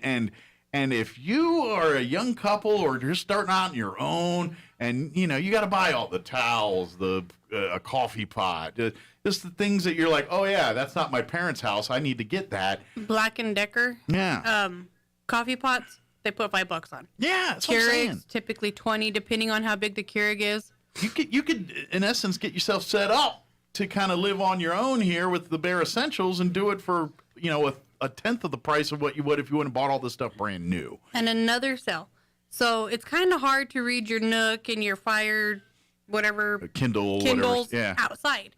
So the weather's warming up, and people like to go sit outside and read, right? Mm-hmm. Paperback books, 10 for $1. Nice. Hardback books, 4 for $1.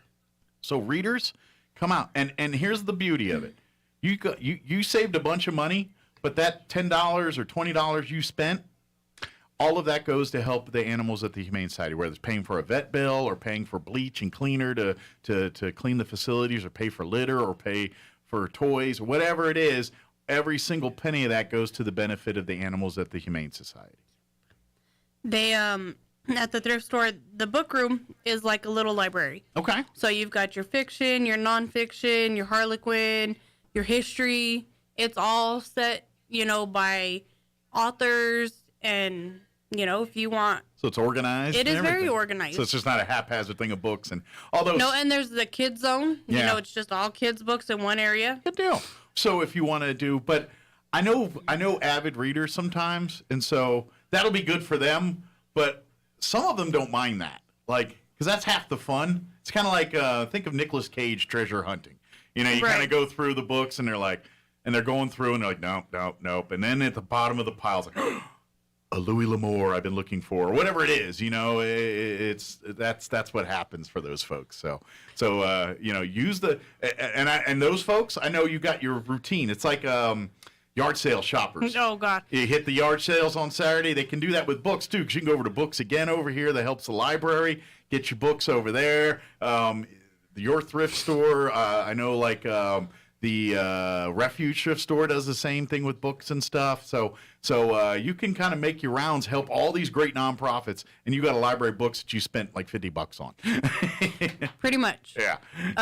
And they've got, they even have a religious section. So, you know, like Bibles and stuff like that. They have a section for that too. But there's bookshelves, and then there's crates. So the people who like to rummage, there's the crates. Best of both worlds. Yep. So our pickers and our bargain shoppers equally get satiated with their findings here. Yep. Yeah, I'm telling you. And even like furniture from time to time, you guys get beds or couches and things? They get a ton of furniture. I do know that there is some furniture that will be posted on the Humane Society Thrift Stores Facebook page. Okay. Because it is quite large, so it won't fit in the facility, so it's actually going to be at a storage unit. Gotcha. But they will be posting it on their Facebook page. Okay. So if you want to see it or whatever, just follow the Thrift Stores Humane Society page. Okay. Which is a good way to stay up to date on what's going on with the Humane Society in general. Right. And they that have way, their page, and then we have ours for the animals. So like them both. Mm-hmm. But either way, you're kind of staying up to date on stuff. But if you're like wanting to see pets, particularly the Humane Society, 'cause that's where you post like your pets that are looking for homes and things like that. We have our main website, which has every animal posted. Mm-hmm. We do a featured animal, or like I'll go through the cat room and do videos of the cats. Mm-hmm. Right now, our featured pet on Facebook is Polly. Polly? She came to us in really bad circumstances. She weighed 36 pounds when she should have weighed at least 50 at minimum. She's a dog, I'm assuming. She is a dog. Her full story is on our Facebook page, but I will pull up a photo so you could see. Yeah. So needless to say, she's a little heavier now, doing healthier and ready to go to a loving home. A lot healthier now. She's not quite there yet. We're getting her there yet. But that's how she was when she was discovered. Oh, man. And the chain that's wrapped around her neck is just tied around her neck. There's no collar holding it, so she does have scar tissue and hair loss from... This is right out of those ASPCA commercials you see on TV that make you feel bad. That's, I mean, you can see the ribs, that kind of... When she came in, she had fleas, she had ticks, she had tapeworms. We got her in, got her cleaned up. Jackie's Pet Services did a skin and hair treatment for her after we got her deticked and defleed. And that picture at the bottom was an after? Mm-hmm. Yeah, she looked way healthier there. Yeah. Yeah. So she's now 52 pounds. Good. When she came in, she was 36. So she still needs some loving and some eating. She does. She needs a little bit more to go. She's not quite there, but... Is she adoptable now?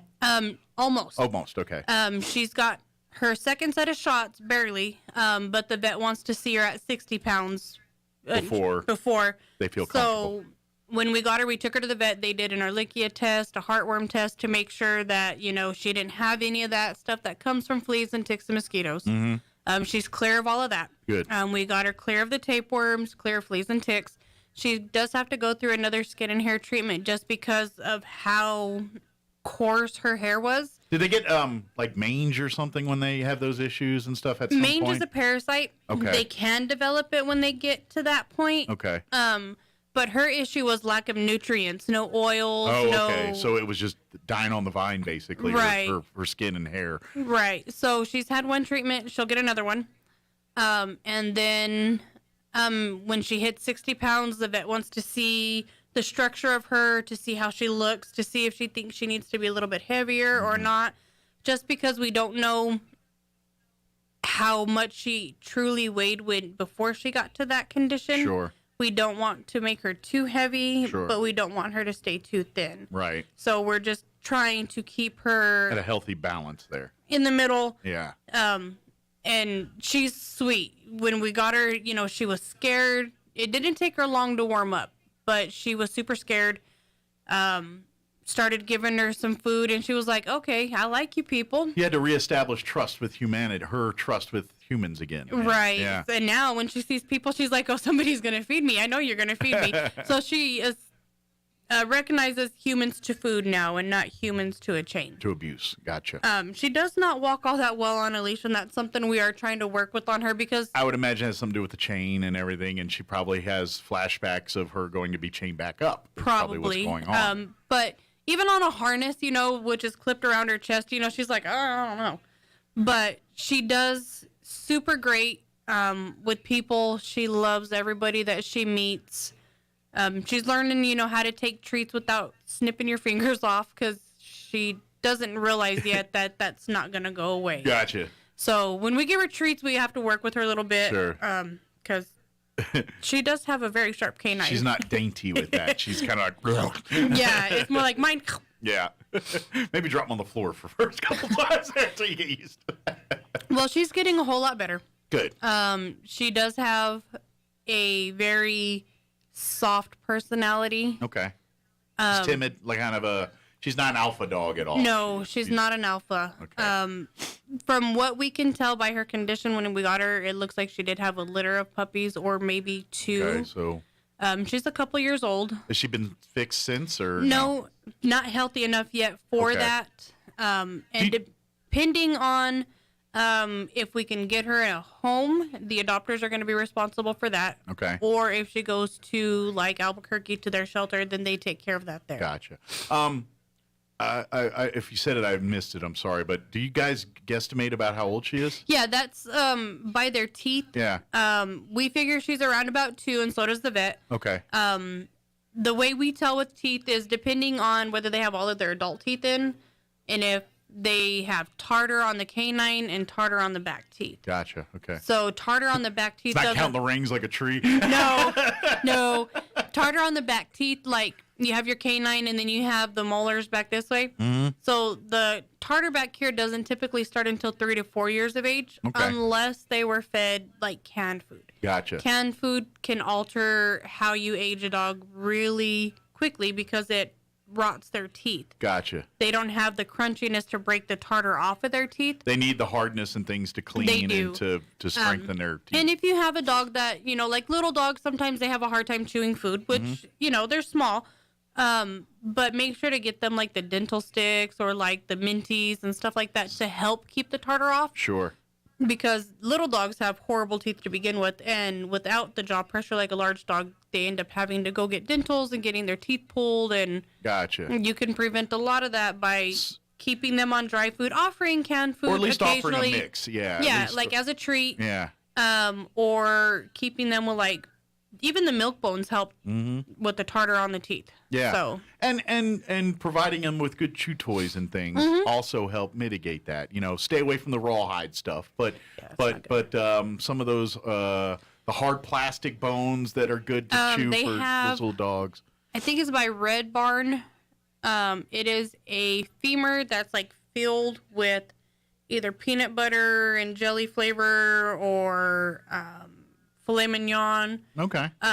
And the design of it is for the dogs to lick the inside and like chew on it. And then the femur acts as, the scraper of the teeth because, they got to scrape the teeth to get the insides out. And I use those for my dogs. My dogs love them. Good deal. Their favorite is the cheeseburger. And they got, those are good for big or little dogs? Or they have size appropriate? They have small ones for the little dogs, and then they have the bigger ones for large dogs. Good deal. Because that's what I always think is like they usually have better chew things for the big dogs than the little dogs. And then they give them, here's a little newspaper, the squeaky thing. And no dog. I mean, they tear those up in 2 minutes. They're not really beneficial as far as dentally for the dogs.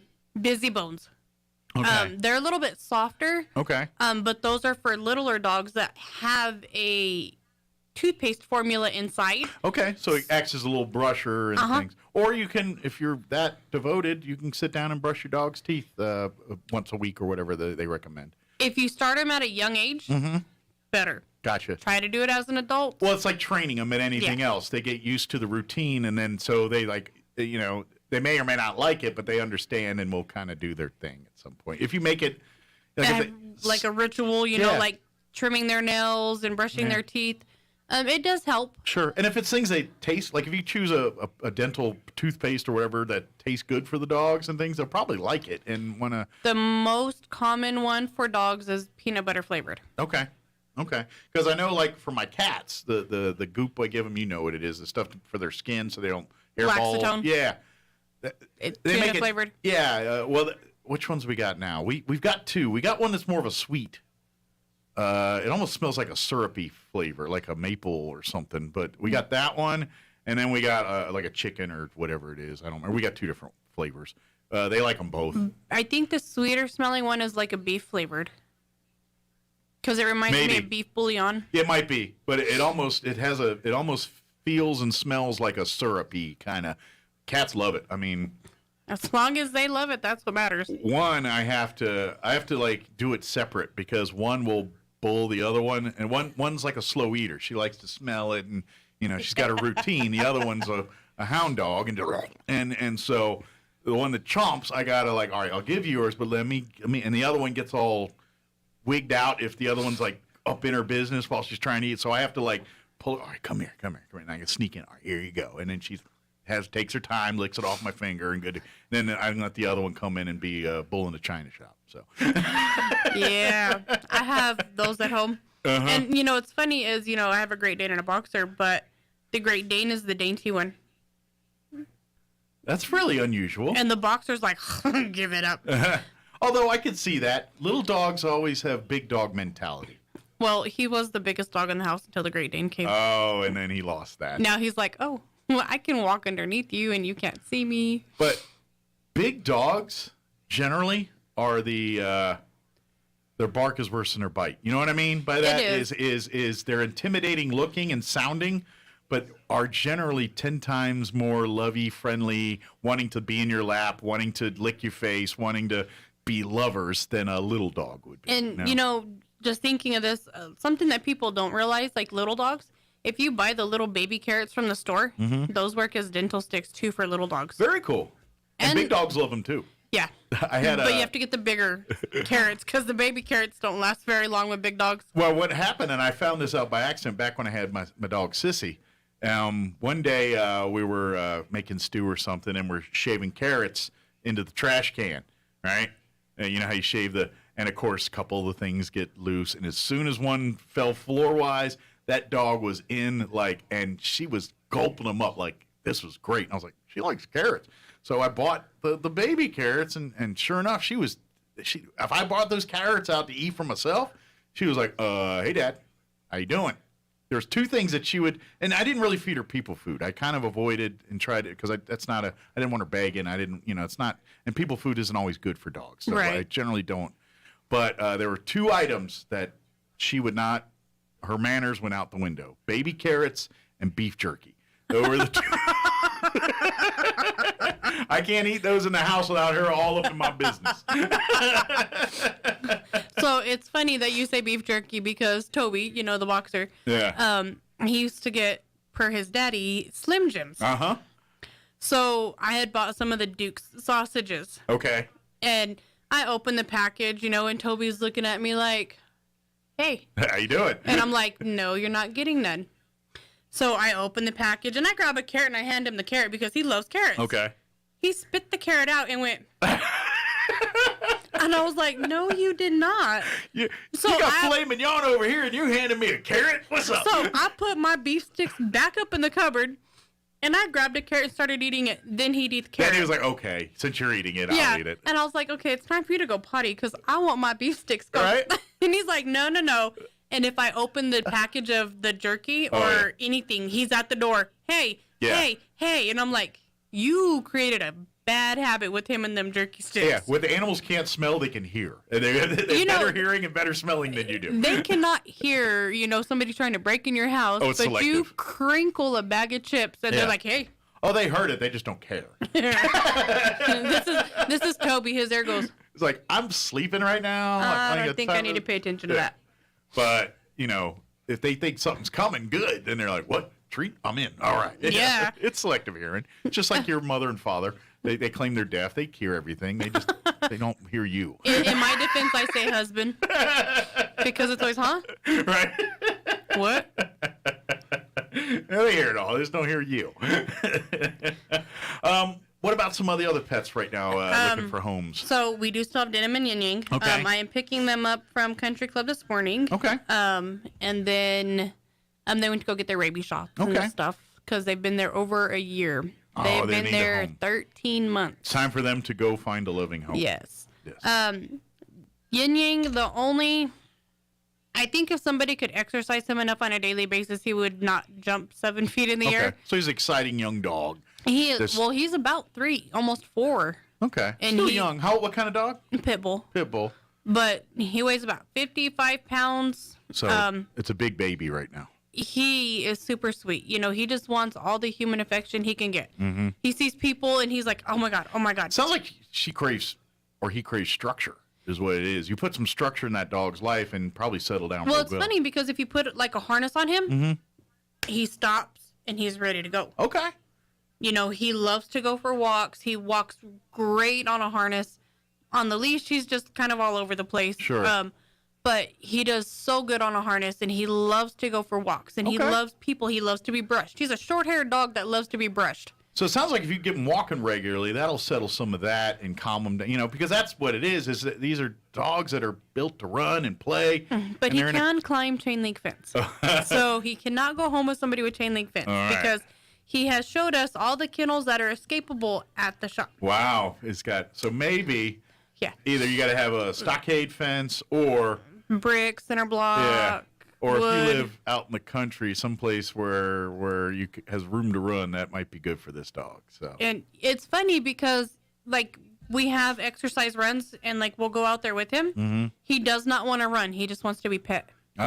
You throw a ball and he looks at it and then looks at you like, I'm not going for that. But I think that all changes once he has it all. You know what I mean? It's like right now he's in a cage for X amount of hours a day, and then he comes out and it's like, I just want to be loved on. But, you know, but once you say, all right, you got your love, want to go chase a ball? All right, you know what I mean? Like, once they realize it's because they know that they love the love. And so, no, I want nothing to get, this is love time.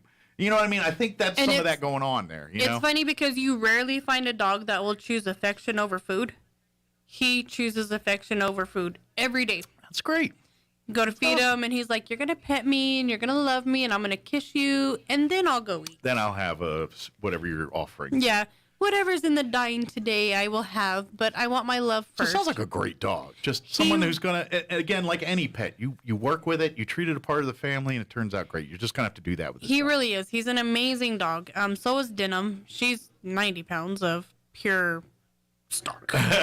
Is she a pit bull as well? She's a Mastiff. Mastiff, okay. She's black and white, just like Yin Yang. But she sits. She's gentle. I don't know why anybody hasn't tried to adopt her. She just looks scary because she's big. But she's very friendly, very loving. She does not like men in hats. Okay. The second you take your hat off, she's like, fine. oh, hi. So she had a bad experience with a man in a hat, and she's associating. A lot of dogs really don't like people in hats because it blocks their eyes. Oh, okay.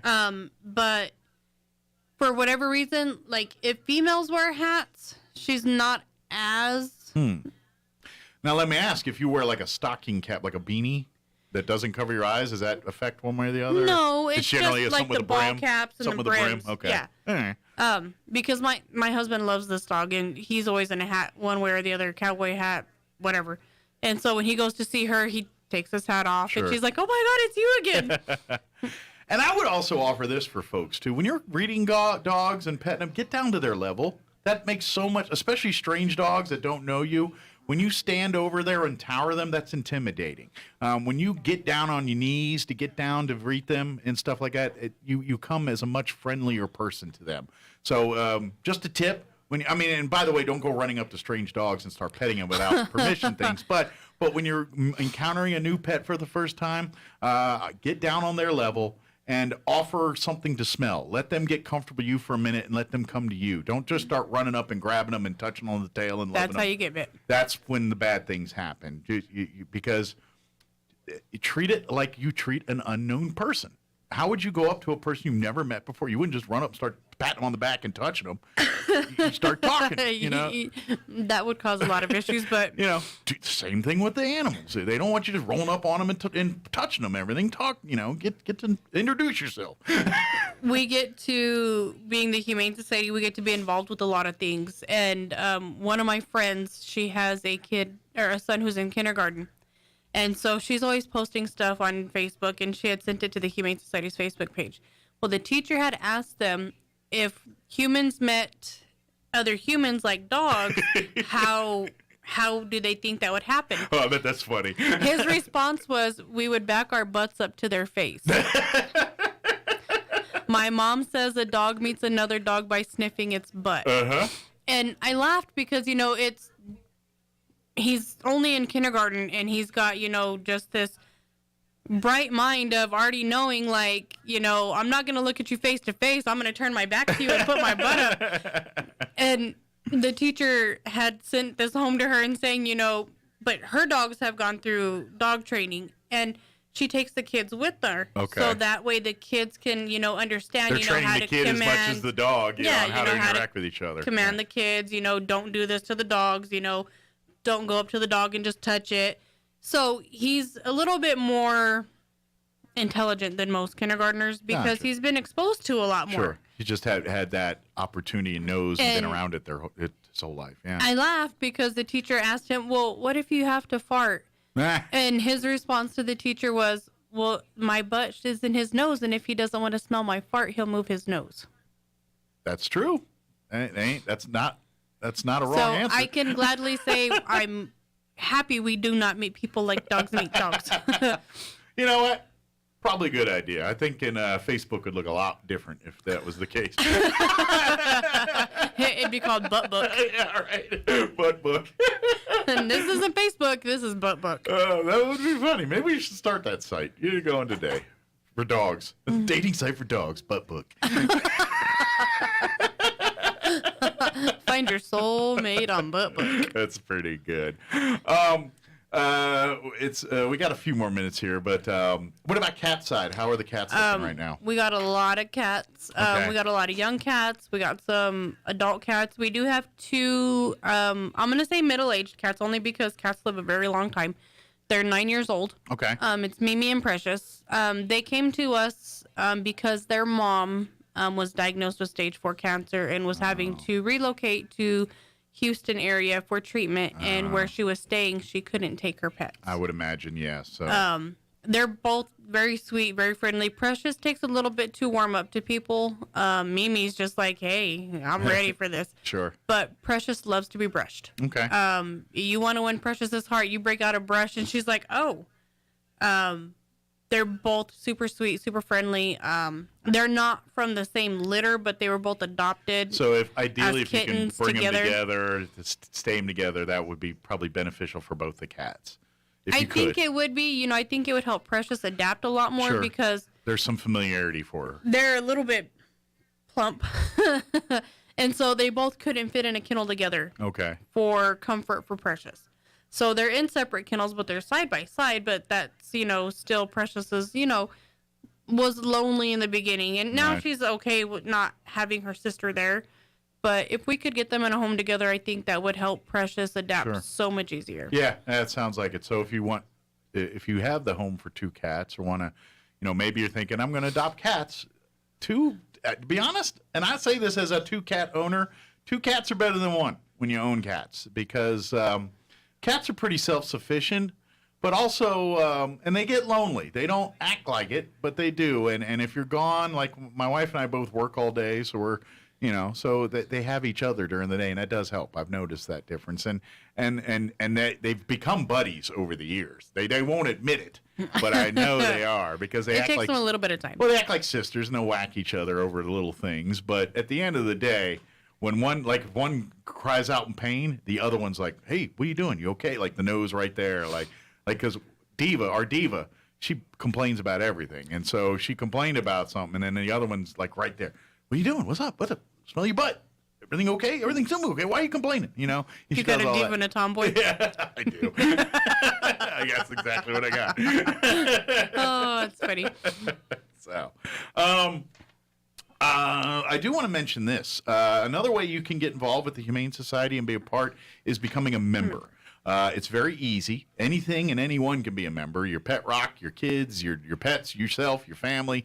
Everybody can become a member of the Humane Society, and because part of that, you get a quarterly newsletter. Yeah, there is meetings that you can participate and vote in and things, but really, your membership fees help cover costs of spay, neuter, and all the things we talk about that go on at the Humane Society. And so, being a member is a great way to support and help out. And when we do send out the newsletters have like featured animals that are in the shelter. It's got thrift store news. It's got upcoming stuff for the kennels, like if we have adoption events. Some little fun facts here and there to help out, like, oh, maybe I didn't know this kind of stuff. It's really more so just to help send out for adoption. Sure. To encourage people to adopt. Get people, get the word out, pets looking for homes. And I would also, offer up, if you can't adopt a pet for, because you live in an apartment or volunteering is something. Volunteer's the best. The weather's becoming a lot more. Good dog walking season right now. Is. Yeah. Sorry. The weather is more apt to people getting out and being more physical active. And, we are transitioning into spring and, spring cleaning, if you're thinking, I don't want to go through the garage today, but I need to do something physical, call us. Sure. Absolutely. Why is he showing me that? I don't even know why he's showing me that. It's like war wounds or something. Like, hey, my arm's gone. Notice that? Oh, my God. I don't know. I'll have to find out later. That's tough, man. But become a member or volunteering. We are still hiring for the kennels. Still have an opening for we do coming and cleaning and taking care of pets. So if you love pets, great job. But get prepared because it's the unsexy part of pet ownership. Cleaning up poop, cleaning after these pets, taking care of their needs. But with the bad comes the awesome. You get to play with these pets, interact with these pets. It's rewarding to see an animal come in completely terrified of everything and then knowing that you helped in making it realize that the world's not bad again. Yeah, you're changing these pets' lives by coming in and being human to them. And making them... being the good humans, because there aren't always all good humans. Absolutely. But showing them the good sides of humanity and everything else. And, okay, it's not sexy. You're going to be clean up poop, pee, puke, all the stuff that happens that comes out of animals. You're going to be cleaning If it comes out of us, it comes out of them. Yeah, that's what's going to happen. So... and, there's good days, there's bad days in any job. In any job. It doesn't matter if you're working with animals, people, the public... fast food, you have good days and you have bad days, and I can't say that there's not days to where I'm like, how do I continue to do this? Because it does get hard. Absolutely. But at the same time, there's more good than bad. Yeah. For every story that breaks your heart, there's 10 of them that warm your heart. And that's the Humane Society. That's what it's all about. So if you'd love to come be a part of it, please apply. Needing those, and of course volunteers. If you're like, I got a job. But, hey, you'd love to come and maybe it's like, I love pets, but I live in an apartment, can't have one. Come walk dogs with us. Come hang out with them in the meet and greet rooms because the more human interaction the pets have, the more adoptable they become because the more comfortable they are around people and things. And I also want to say this, for folks that are looking to adopt, remember, when you go to the Humane Society or the animal shelter or any place like that, you're seeing the animals at their worst. You're seeing them in cages, cooped up, where they're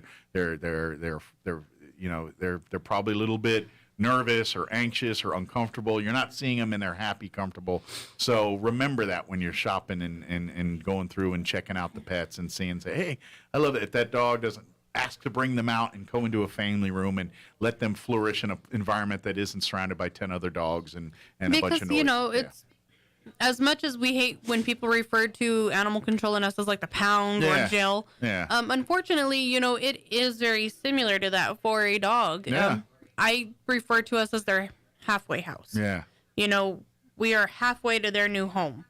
We are what's taking care of them to find them the new home. So we are halfway to their new house. Yeah, you're basically moms and dads for a bunch of pets until they find their permanent homes here. That's what and that's at the end of the day is how you treat it. We're the foster parents. Yeah, kind of. I mean, that's taking care of their needs, feeding them, playing with them, and every one of the staff, the volunteers, yourself, you fall in love with these pets because they got great personalities and everything. And I imagine it's a double-edged sword sometimes for you guys. You're like, oh, it's awesome, they finally got a home, but you're like, it's kind of sad. I miss that dog or I miss that cat, I can't tell you how many times I've cried over an animal getting a home because of an attachment or, transporting it to Albuquerque because couldn't find it a home here and leaving them there. Raider is one of my ultimate heartbreaks because he came in so terribly scared, and then we got him and he learned that the world wasn't all bad again, and everybody just overlooked him because he was part husky and part pit, but he had my heart, and if I had the means, he would have been home with me, but I know my limits. So well, you can't and that's the problem we have with a lot of people, and unfortunately that's where they get in these situations. They have good hearts, they want to help people. Next thing you know, they're cat people with 30 cats and 14 dogs, and you're like, or 34 dogs and 29 cats. That's not healthy for anybody, including the pets you're trying to help. So, and that's mental health problems. It really is. That's the same mental health issues that hoarders have where they live in filth and squalor and they just keep collecting stuff. There's something not firing in the brain right with those, and it's the same, whatever it is, it's the same thing. So, but anyway, another conversation for another day. We're out of time. If anybody has any questions about anything, give the phone numbers to the thrift store and the shelter. For the thrift store, it's 623-9210. Okay. And they open up in about 5 minutes. All right. And remember, today's half off. Clothing, ladies' shoes, kids' shoes, wall decor. Absolutely. And books, 10 for $1 and 4 for $1. You could buy a whole bunch of stuff and spend under $100 and basically you really can get a whole wardrobe or a whole library or a whole maybe even kitchen set or something, you know what I mean? Just something for your home. So. And the kennels are 622-8950. Very good. We will be closed for a portion of the day today because we do have the electricians there. So once they get everything fixed and changed out, then we'll reopen. I imagine if you had plans to visit the shelter today, call ahead and say, hey. Yeah, call, because I know they were working on the thrift store up until they opened, and then they were going to come over to our side. Okay. And I don't know how long it's going to take them to get everything done. But okay. But in the meantime, you can shop online, RoswellHumane.org. You can see every single pet that's calls the shelter home right now. If you see not available next to it, it's not because they've been adopted. It's because they're in quarantine or waiting to make weight, or they're just not available to the public yet.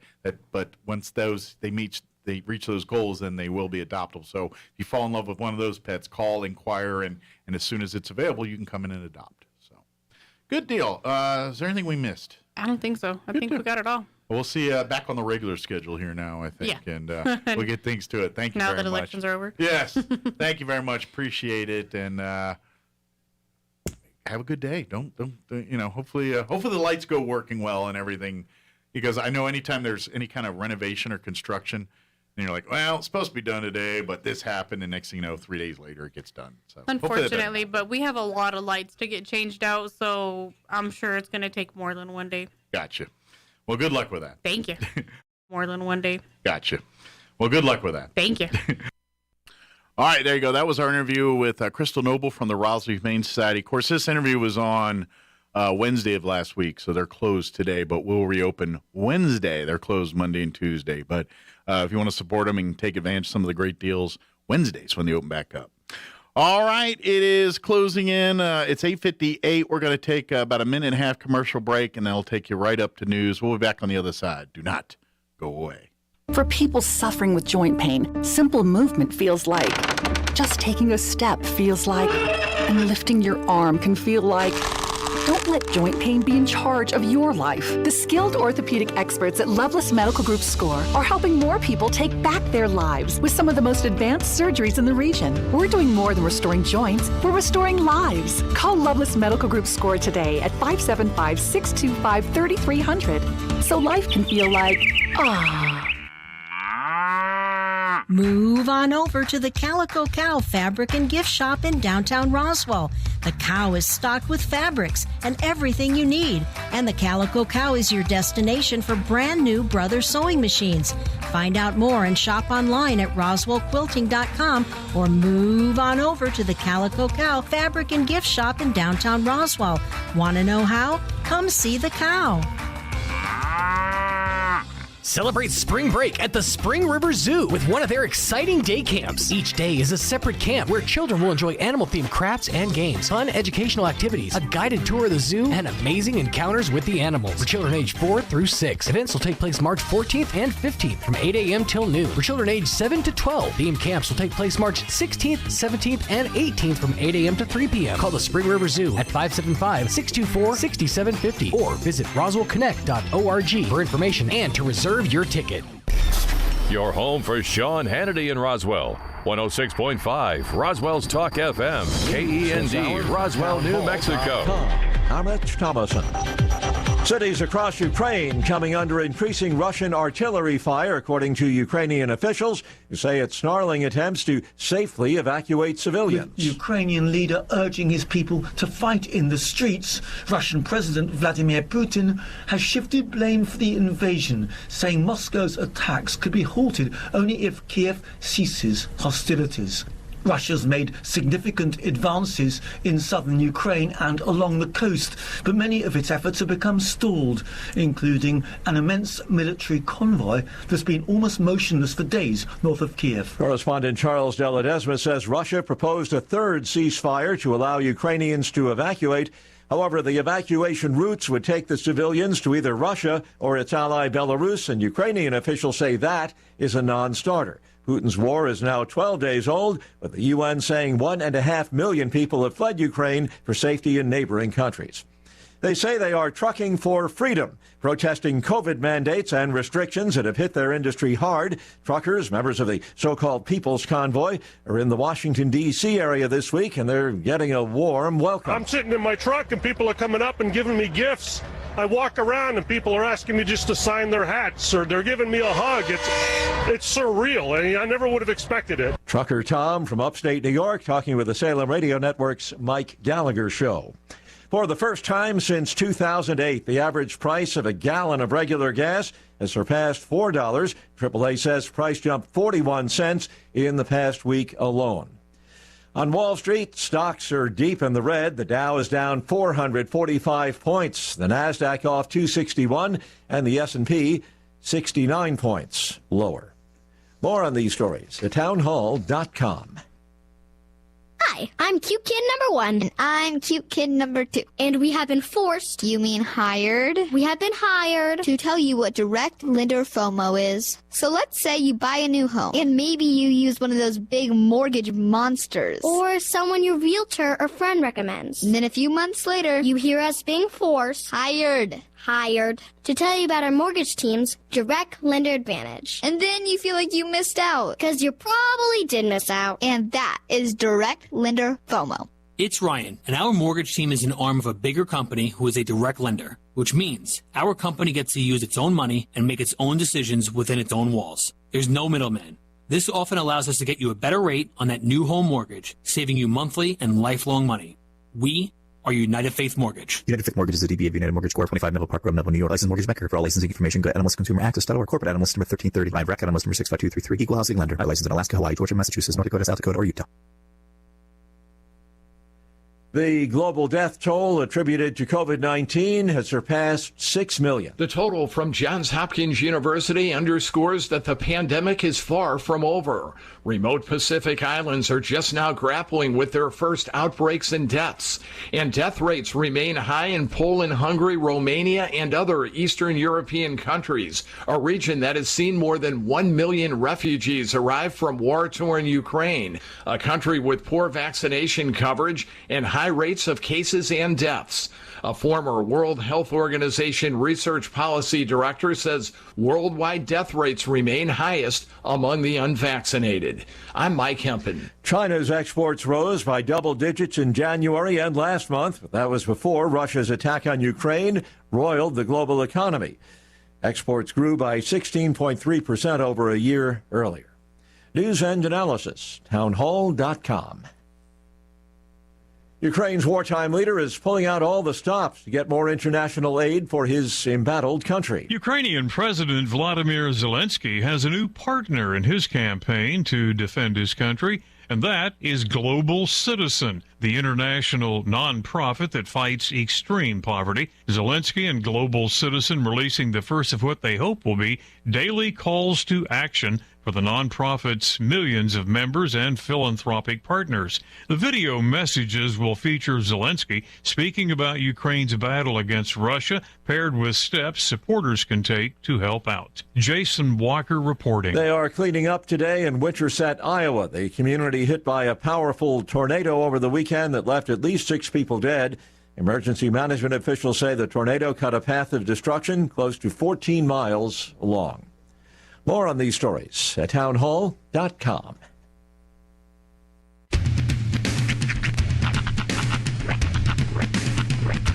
What in the wide, wide world of sports is going on here?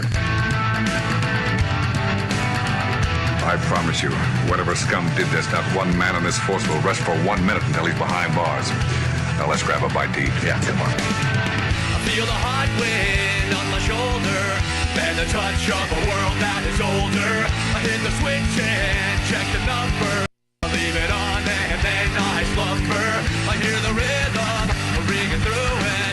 Flamenco guitar and cumbia music. I hear the talking of the DJ. The travel listen, what does he say? I'm on a Mexican radio. I'm on a Mexican radio. Broadcasting live from high atop the J.P. White Building in downtown Roswell, New Mexico.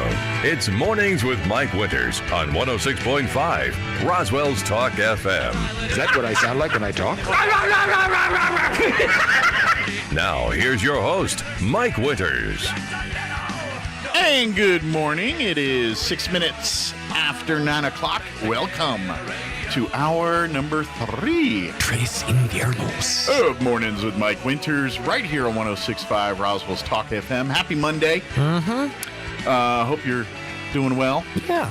You know, I finally finished one of my TV things last night. Oh, yeah? My wife and I finished 1883. Did you? We done seen the whole season there of 1883. I have a feeling they're going to, bring it back, right? It was I don't think successful. so. It was pretty, I don't know how it ended, but I think what they're doing is the story continues, but not as 1883. Like, I think it was next year's 1884. Well, you got to understand what's going on here is Yellowstone, the show's about the Duttons and their family and the land in Montana and all the stuff that's going on there. 1883 was I think it's 10-episode miniseries. Okay. That basically says, here's how the Dutton family got to Montana. Gotcha. So we know that story now. From what I understand, I think this is official. It's announced. I heard my father-in-law mention it. They've got another mini-series planned, and I think it's like 1922 or 19. Okay. And it's going to be the Dutton family, another generation of the Dutton family. And I don't want to spoiler alert how the other one ends, right. but well, obviously the Duttons make it if they're part of the Yellowstone series. Yeah. To a point. Yeah, they make it.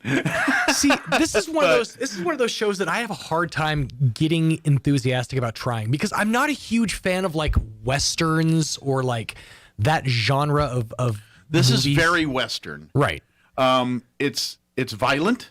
I will tell you this, it's not appropriate for kids. There's a lot of violence in there. It really they kind of give you a Gone with the Wind epic journey feel to it because it's kind of a love story, a very violent, rough love story, but a rough story. It is still a love story at the end of the day, more so than it is a Western.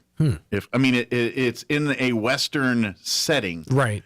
But really, the show's about two things. It's a love story, but it's also does an excellent job of showing how families were looking for freedom in the West. Right. You know, Europeans and to show how rough that West really was and how that journey was. I think that show does a great job of portraying that. I inadvertently saw one portion of one episode. Okay. I was over at a friend's house and they were watching it. And I kind of walked into it was like middle of the scene.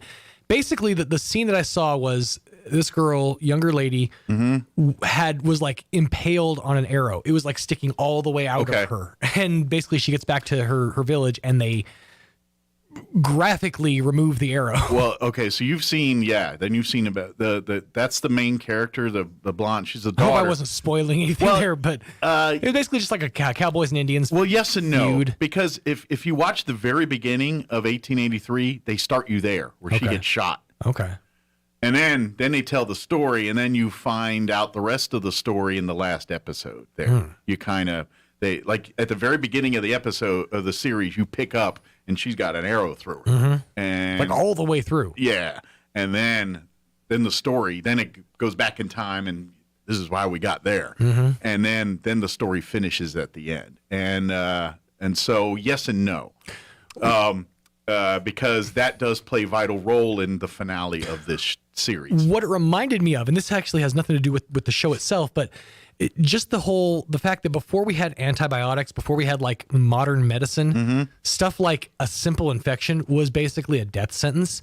Like there was an episode of Family Guy, and this is again sepsis, completely things unrelated. like that kill you. Yes, there's an episode of Family Guy where they were parodying the movie Amistad. Okay, so it's Peter and the crew down at the basement of the belly which of the boat. Which is a very good movie if you've ever seen it. But Peter basically, throughout the scene, he goes, oh, God, I got a splinter. Well, it's been nice knowing you guys. And that's basically like what I thought when I saw that arrow. I was like, oh, she gonna die. Well, and to be honest, what's his name? Seth MacFarlane did a whole movie based on that premise. So A Million Ways to Die in the West is good. Pretty much a bunch of that. A tour de force, a cinematic masterpiece, that movie. Which, I can see why. Also starring Sam Elliott, right? Wasn't he in that movie? No, he was not. Are you sure? Yeah, that was. I feel like because him and Seth MacFarlane have had like a no, relationship that was for a while. Liam Neeson. Oh, you're right. And it was NPH. Yep, you're right. That were Liam Neeson was the bad guy. God, that's a good pull, man. To remember that it was Liam Neeson in that movie. Yes. Liam Neeson was that was one of his more comedic bad guy roles. And has there ever been a more perfect role for Sam Elliott than 1883? And I think he's kind of hinted he's done with westerns after this. Really? Like he said, I almost like the interview I read or heard was almost like he's kind of retiring from acting. Well, and that makes sense. He said he's definitely leaning away from westerns because of I don't know if it's a typecast thing or he's just tired of doing them. It's also hard. He's getting up there, and I was thinking literally, I was like, Sam Elliott's got to be in his 70s now, something like that. I'm guessing, yeah. To get on the back of a horse and actually do full scenes, that's a lot. That takes a lot out of you. But the thing with Sam Elliott is he's chameleon-like, believe it or not.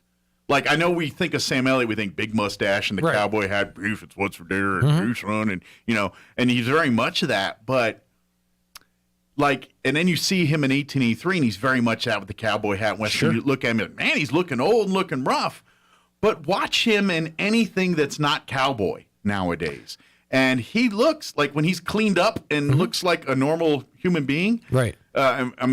Hair's trimmed. He's okay. What? He looks like he doesn't look that old. Literally, he looks the only role in pretty good shape. The role that I could think of specifically was The Ranch, the one with the show he did with Ashton Kutcher, and even that show he was grizzled. He was a hard, Southern boy. It's a small role, but a role that he's very much not Sam Elliott. Lebowski. No. Okay, because he's pretty Lebowski. Well, this one's gonna because there's a lot of people that won't watch this. Okay. Frank and Gracie. The Netflix series, right. Frank and Grace and Frankie, Gracie and Frank, or whatever it's called. Yeah, Gracie and Frankie, I think is what he's in a couple seasons of that as one of the love interests for Jane Fonda, I believe. All right. And he's not beef, it's what's for dinner at all. He's almost like he got Nicholas Sparksified a little bit. But does he still have the same voice? Yes and no. Okay. I mean, it's the same deep voice, but he's not talking all cowboy. Right. He's talking like a dude that you run into at the grocery store or something, Huh. Yeah. Okay. I'd have to go check it out. It's not Sam Elliott the way we think of Sam Elliott. When I looked at him, I was like, that's Sam Elliott? It's almost, to me, it compares to when Clint Eastwood did Bridges of Madison County. Wow. Okay. You know what Okay. I'm saying? Yeah. You're like, whoa, that's not Clint Eastwood That's at not. all. That's not the. Yeah. That's not the Clint Eastwood I know. So yes, I'm like, yeah, he's getting old and seeing things, but then you watch things like that, and it's like, how much of that's just Hollywooded up? Like, you see him just showing up at Denny's or something, right? I got a feeling he's just, Well, it's kind of like, okay, so maybe he's just that good of an actor. Maybe he's pulling a Larry the Cable Guy on us. Maybe he's just going to drop all this stuff, and eventually he's just going to become Dan Whitney. He's just going to be like somebody. He doesn't even have the accent. He doesn't have the deep voice. He actually just sounds like this. He's just been doing an accent for 60 years. Well, and I imagine he probably makes just as much money voiceover work as he does acting at this point. Oh, yeah. I mean, he voiceover like Blue Cross Blue Shield's one of his more recent ones, but he does a bunch of those. And that's, I think, a lot of the transition. Because if you look at someone like an Adam West, who's transitioned most of what he did later in life to voice acting, and made bank with it. Sam Elliott's doing a very similar thing. He's now, ironically, the new mayor of Quahog on Family Guy. Well, it's because he's kind of the resident cool older guy. Yeah. Like, ironically, he's Adam West's cousin, Wild West. Like, each generation's kind of get your resident, like, older. Like, Sean Connery was it for a lot of folks, I think. And now that I really think Sam Elliott's kind of filling into that role as the resident cool old guy that shows up no matter what. Everyone universally likes him. You know what I mean? It's regional. Like Morgan Freeman's one of those types. It's no matter where he regional, shows up. I'll tell you, and I only noticed this recently because I've heard his voice in a lot of different voiceover stuff, specifically for the tourism department for Michigan, Tim Allen. Yeah. He's been doing a lot of voiceover stuff lately. Well, especially for Michigan, because that's where he's from. Yeah. He's a Michigan guy. He's become it's kind of the same thing. I don't know if you noticed, but McConaughey's been doing a lot of stuff with Texas-based companies. Yeah. And there's word or like rumors that he might run. He hawks everything on the planet. Yeah. There's rumors he might run for office. I've heard that. In Texas. I've heard that. All right. Yeah, that man, from everything from Doritos to Lincoln to Cologne that man's hawking everything to Texas-based whatevers. He's always like I think the McConaughey jumped the shark when I saw him inside a vending machine for flat Doritos.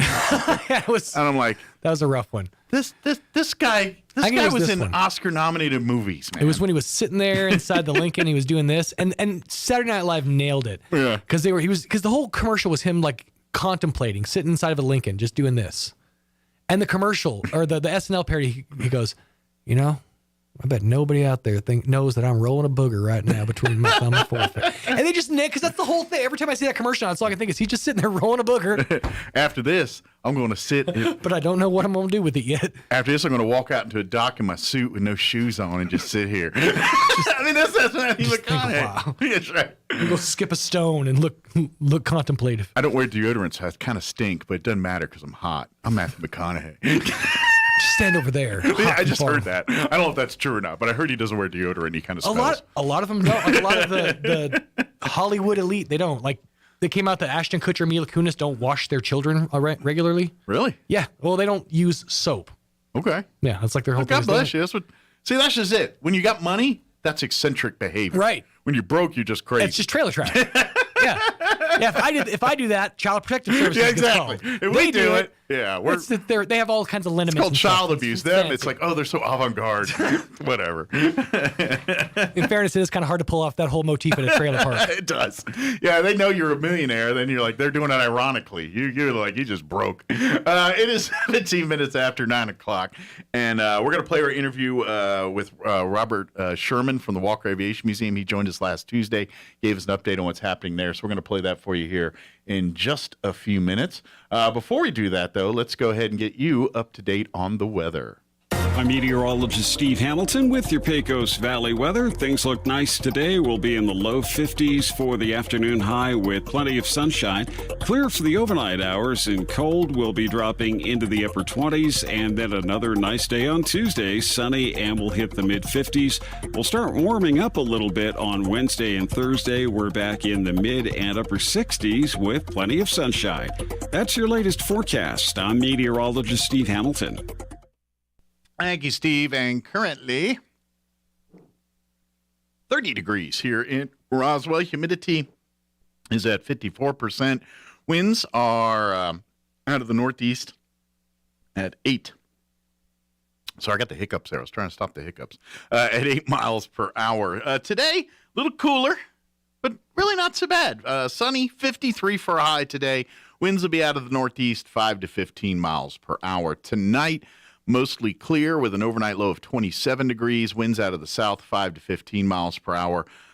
For tomorrow, we're looking at sunny skies, a high of 57. South winds 5 to 10 miles per hour. Tuesday night, clear skies with an overnight low of 26. Southwest winds at around 5 miles per hour. Wednesday, sunny skies and warm, 69 for a high. So we'll be pushing 70 on Wednesday, but winds will be a little breezy out of the south, 10 to 15 early, 15 to 20 for Wednesday afternoon. Clear skies Wednesday night with an overnight low of 32. Thursday, another warm day, sunny with a high of 69. I imagine it's going to be windy. They don't talk about that, but I imagine it will be because Thursday night we're looking at a 20% chance of showers. Partly cloudy with a high of, or an overnight low of 28 degrees. And then Friday, mostly sunny, but a high of only 43. So to go from near 70 to 43 in 24 hours tells me there's some wind involved with that. So we'll see. And then glancing at the weekend, sunny with a high of 62 Saturday, sunny and 72 on Sunday. So that's what we're looking at weather-wise for the next week or so here. It is 20 minutes after 9 o'clock. We're going to take a 2.5-minute commercial break, and then on the other side, we're going to play our interview with Robert Sherman from the Walker Aviation Museum. Don't go away. You're listening to Mornings with Mike Winters. When I'm ready for new furniture, I don't want to wait for it. I go to Glenn's Furniture, where everything is ready for immediate delivery. Beautiful power reclining furniture, gorgeous dining room sets and bedroom sets, and the world's most comfortable mattresses. Glenn's has the quality furniture I'm looking for at the best prices around, in stock and ready to go home. So don't wait around. Hurry to Glenn's Furniture at the corner of Union and Alameda, delivering for free since 1953. If your tires are flat, need your car fixed, our reviews are better than mixed at Big O. At Big O Tires. We do the job fast and with a smile. Whatever the problem, we go the extra mile at Big O. At Big O Tires. Trusted service, no need to lie. Hop online, our reviews are high at Big O. At Big O Tires. Unbeatable service in all our stores. That's why we get such high scores at Big O. At Big O Tires. You can trust the team at Big O Tires for great service and even better deals. Come in today and save up to $100 instantly on select in-stock sets of Cooper, Nitto, and Pirelli brand tires. Big O Tires, the team you trust. Installation charges extra, required on all 4 tires. Disposal fees extra and up to 10% shop fee based on non-discounted regular retail price not to exceed $35 where permitted. Not valid with other offers. Valid at participating locations. Expires 3/27/2022. When it comes to the security of your home or business, you want a local company, not a faceless national company, but one that has a personal investment right here in Southeast New Mexico. Xena Security Services is your local Honeywell dealer, and they specialize in service after the sale. They can handle all of your business and residential alarm and cameras, as well as home theater installation, all with contracts on your terms and all from a local company. The real Xena Security Services, right here in Southeast New Mexico. Call today, 626-3521. Protection with a local touch. At Anderson Bethany Funeral Home and Crematorium, we honor and pay tribute to the achievements of your loved one by celebrating the life you shared together. Anderson Bethany Funeral Home and Crematorium is compassionate and cares about our local community and the families we serve here in southeastern New Mexico. Locally owned and operated, we will be here to help you decide how to celebrate the bond you've shared and pay tribute to the unique individual you've lost. Visit us at 2609 South Main in Roswell or call 622-5888. Here's a Mornings with Mike Winters fun fact. Men are 6 times more likely to be struck by lightning than women. That's because men are 6 times more likely to wear a tinfoil hat in a thunderstorm. Here's Mike Winters. Joining us in studio this morning from the Walker Aviation Museum, Robert Sherman back with us. Good morning. Good morning. Happy Election Day. Happy Election Day to you. Hope I know you already took care of business. So I took care of business a few days ago, but good for you. If I was more astute, I would have done the same thing. I just didn't get around to doing it. So today's the day. Today's the day, right? I used to be kind of in that mindset, where when early voting first started, I was kind of like, no, election should be on election day. You know, that's kind of, and there is still a bit of me in the back of my head that feels that, but I'm also a man of convenience, and I do appreciate the fact that you can go and vote, you know, weeks ahead of the day. You know, if that Tuesday doesn't work out, you've got a month ahead of time to basically get it done. Absolutely. So, yeah. For folks that aren't familiar, Robert joins us here once a month, and we talk about the Walker Aviation Museum, which is located inside the air terminal at the Roswell Air Industrial Center. That used to be, for folks that are new to the area or do not know, that whole area, the south end of town at one time was an Air Force base, Walker Air Force Base, Roswell Army Airfield before that. And so the museum at the airport is something that we use to pay homage to the Roswell Army Airfield, Walker Air Force Base, and also talking about Roswell and this area's history during the Cold War as well, too. Roswell used to be a lot noisier place. It did. B-52s and B-47s and B-36s and KC-90s, you know, whatever. Yeah, I imagine you think of any bomber that ran during World War II in that area, odds are pretty good that model of aircraft spent some time in Roswell. Or the Cold War. Oh, yeah. Yeah, up until 67. Yeah, right. until 67. Yeah, absolutely. So, yeah, definitely. Of course, right now is, I know last time we talked to you guys, were doing some openings around the flight schedule there. Yeah, at the museum. matter of fact, we could jump into that. Couple things I beat myself up when I left last month, and I apologize to everybody, is a couple things. One is how to get a hold of us. You can go to wafbmuseum.org, and there's some newsletters and publication displays and history and other stuff.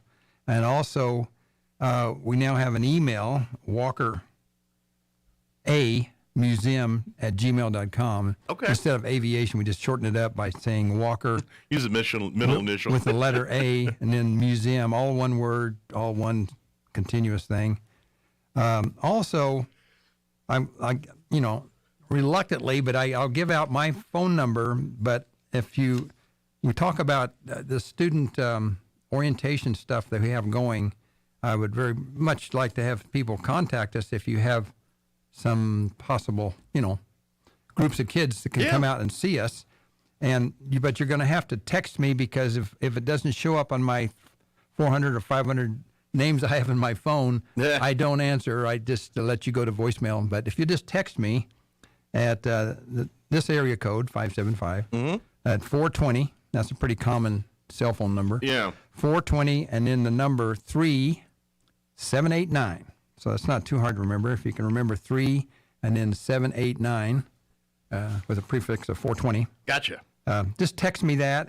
Say, hey, we got a group of 13 to 18-year-old students, whether it's a church group or whatever. We'll talk about it in a minute. But I'll be very happy to try to coordinate and get the kids in there. We'd like to get kids in a group of 8 to 12 for about 2 hours at least.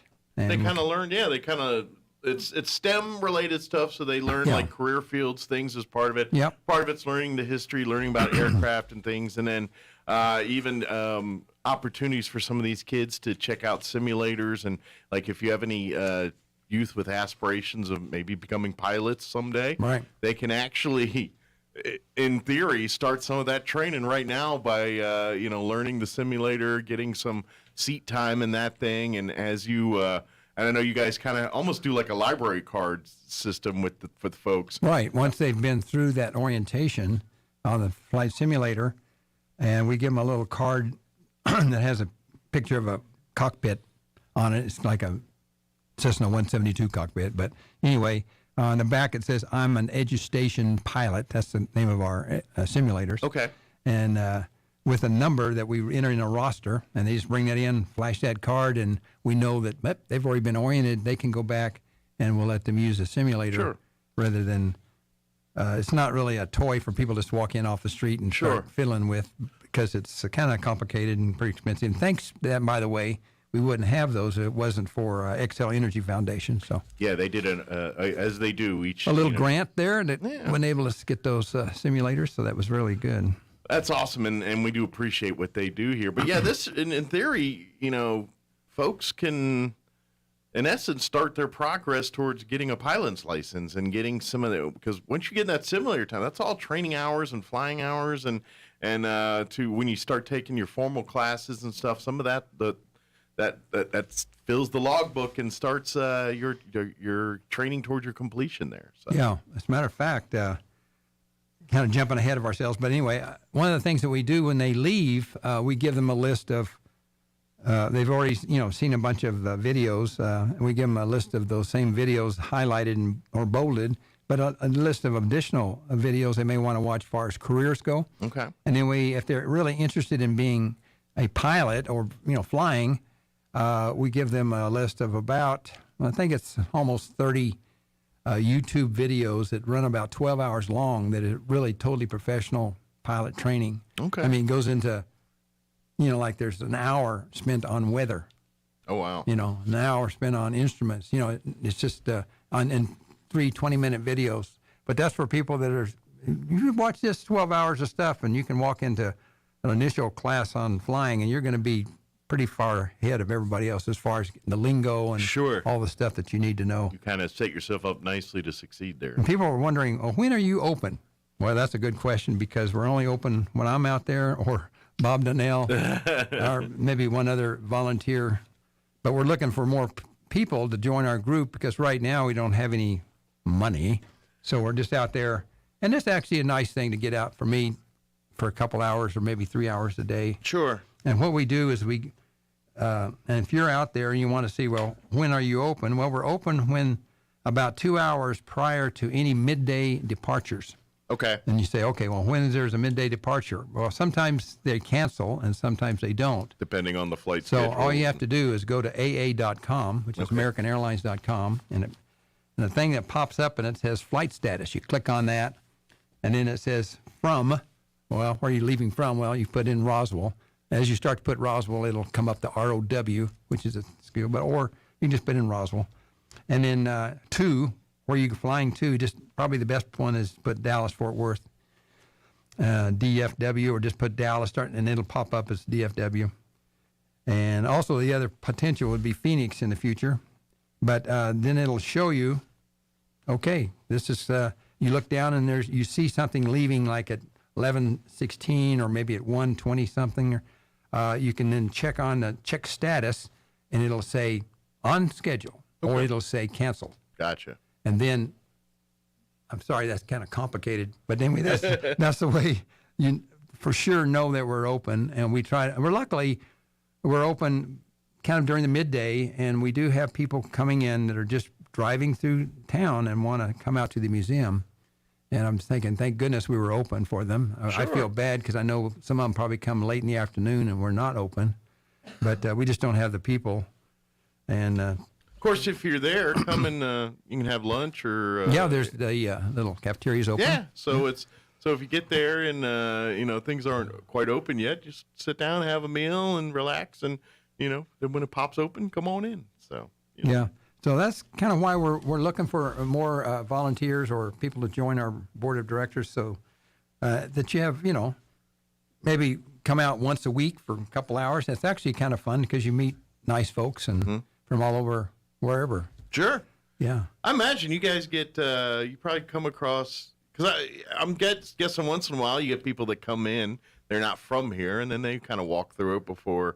They kind of leave the airport or go about things that they're doing too. Right, So I imagine you get people from all over the country that pop in and sign into. Yeah, the we book do and actually. All the way from, there was a family came in real nice, and I said, "Well, where are you guys from?" We're from Mexico. I go, Monterey. I said, "That's cool, great." So they were headed for Orlando, Florida, via Dallas, Fort Worth. Okay. But you have a lot of folks that are, involved with different businesses in town or just passing through and have background, or they come in and say, well, my dad was this or that. Matter of fact, recently we just flew a flag, which is Juliana Halverson came out and took some pictures. And we shared it on the Facebook there. Yeah. Okay. So Clifford Ray Thrasher was assigned to the 686 radar group, and that's on page 8 of Wikipedia under Walker Air Force you look up Walker Air Force Base, and it's about 10 pages of stuff, but on page 8, there's about half of the page deals with the 686 radar group. But anyway, he was out here, and his wife, he passed away, but his wife and his son really would like to fly a flag. They put a flag out here, and we flew the flag for them and then shipped it back to them. Oh, nice. And then we have another gentleman that's sending us a flag, and I'm thinking, well, this could get out of hand. But it's a cool thing. Yeah, it's a cool thing. We put the flag up, and then we took a few pictures, and so that... hopefully some of those families come out here and visit. Yeah, he plans on coming out eventually. Good. Yeah. He's from Tennessee. Okay. So there you go. And his father was stationed here? Yeah, he's stationed at the 686 radar group. Wow. That's pretty cool. Yeah. That's pretty cool. So, I mean, because you think of so many men and women that came through here, either working the base or as a trainee. Mm-hmm. I mean, there's probably thousands and thousands of people that connect to Roswell Army Airfield, Walker Air Force Base here. Either coming through as a trainee or being stationed here in the 40s, 50s, and 60s. It's pretty cool. So before we go much further, and sometimes I like to mention it first and last, but we already mentioned that XL Energy has helped us out a lot. Mm-hmm.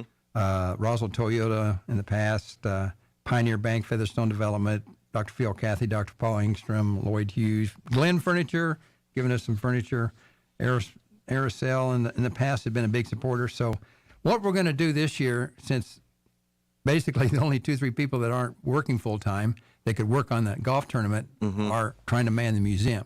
I know you guys weren't going to do so we decided that golf is not going to work for us right now. We're just going to maybe go out and try to get people, a group of folks or companies to provide some support. So on a monthly basis, we can keep our doors open, and we'll put up some nice signs that give them some good marketing.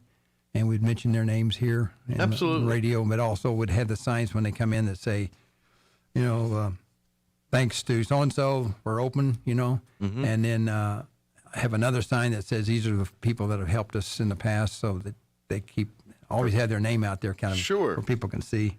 Yeah, absolutely. And folks can donate if I know Robert mentioned the website earlier here, but if you go to www.wafbmuseum.org, you can go there, and there's a donate now button if you'd like to make a personal donation to the Walker Air Force Base Museum. That's a great way to contribute there. Another quick, easy way, if you want to help out, is the Walker Aviation Museum participates in the Amazon Smiles program, and you'll find the link there on the website once again. Basically, if you go through that portal, when you go shop for your Amazon stuff, every time you go through that portal and buy things through Amazon, a percentage of the amount of money spent that you spent they'll pay to the Walker Aviation Museum. It doesn't cost you any extra. It's the same price you would have bought your whatever you buy on Amazon with. But going through that portal, now Amazon says, oh, you spent $100. We'll give a couple pennies off of that to the Walker Aviation Museum. And you get enough people that do that, next thing you know, you guys get a nice little check each month from Amazon just for people shopping through there. So that's another little way you can help out too. But definitely, if you, in the meantime, you're saying, oh, well, I normally golf, but since we're not golfing this year, I'll just donate my fees for golf through the museum website. That'd be a great way to help out this year if you want to continue to do that. And say, oh, I always golf in that tournament because I love what they do. Well, maybe make a donation through the website instead of whatever the cost would have been for you to play in the tournament. You donate that, and that'd be a great help to the museum as well. So yeah, we have a membership thing in the website, and I was kind of like wondering, okay, so you're a member. What does that do for you? Well, we don't charge anything to get in the museum, and a lot of people kind of hesitate to want to walk in like, can I come in? Do I need to owe you something? Come on in, Sure. Probably need to put a big sign in. What's my commitment here if I walk through the crosses threshold?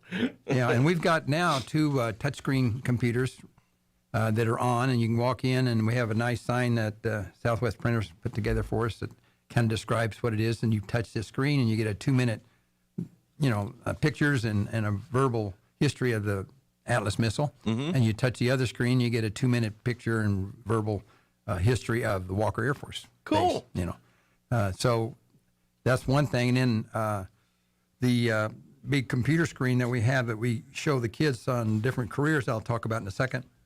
That's always running and either talking about the history of the B-52, B-36, B-29, and some other things that have some really interesting stuff in it. And we have a bunch of chairs there, so if you're sitting there waiting for your airline and you want to wait to go check in your baggage rather than just sitting out, say, in the restaurant area, you could come on in and just sit there and watch a bit of the video. Mm-hmm. And if you had something particular you wanted to watch, you could come up and say, you got anything on this and whatever, and I'll just go up there on YouTube. We got a whole list of aircraft stuff, and we just click on there and you could watch that. So, yeah, there's a whole library of things that you want to check out. Very cool. So, can I run through a quick scenario? Absolutely. Okay, so all you folks out there, all you kids, if you're 13 to 18, I want you to listen carefully and go talk to your teacher, your mother, or your father, or your church member, or your Girl Scout, Boy Scout leader, and tell them, hey, let's go out to the Walker Museum. Okay. And that's what we're going to do. Okay. So, kids, we try to get groups of 8 to 12 for 2 hours. Okay. And that's because we divide them up, and we only have 2 flight simulators. So if you end up with 30 people out there, it's just, you can't. It doesn't a lot of work. standing around and waiting. Yeah. And it can't.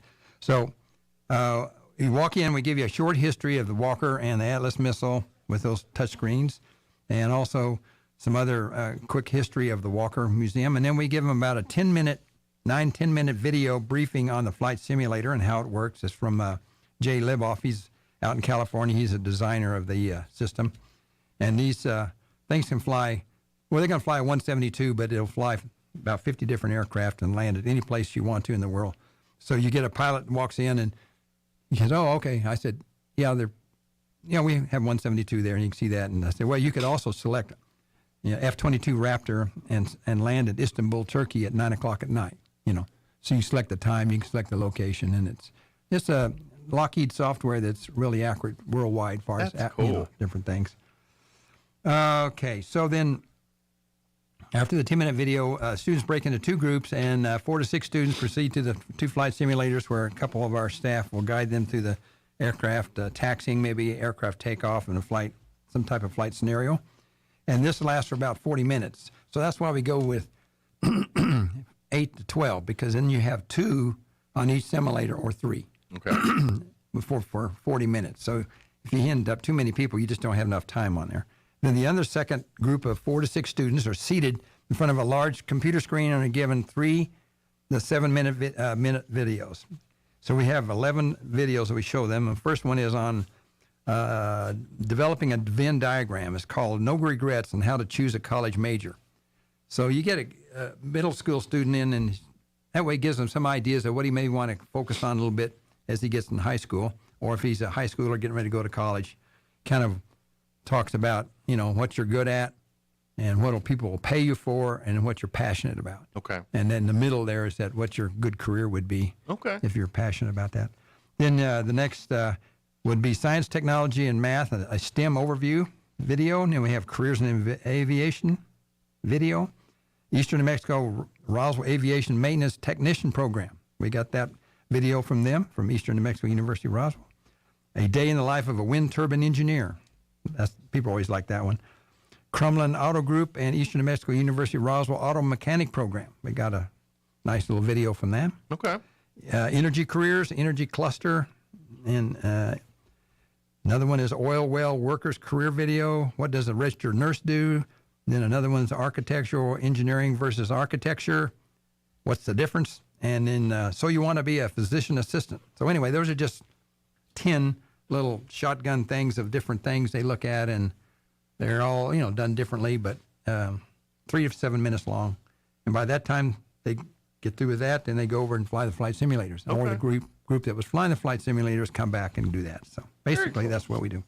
And I imagine too, if parents and stuff want to check out some of these videos as well, just give them a call, come on by and say, hey, I'd love to see some of this. And a side note to that, when they leave, give them that list of the videos that they watch or could watch, and then we give them a list of STEM careers that they can go home and look those names up on YouTube. Sure. And then if you're interested in aviation, we give them that list of 30 or so professional classes that they can find on YouTube. So if they want to pursue their own training and formal education on this, here's the path to do that. Yeah. So very basically, again, if you want to get a hold of me and try to set up a class, 575-420-3789.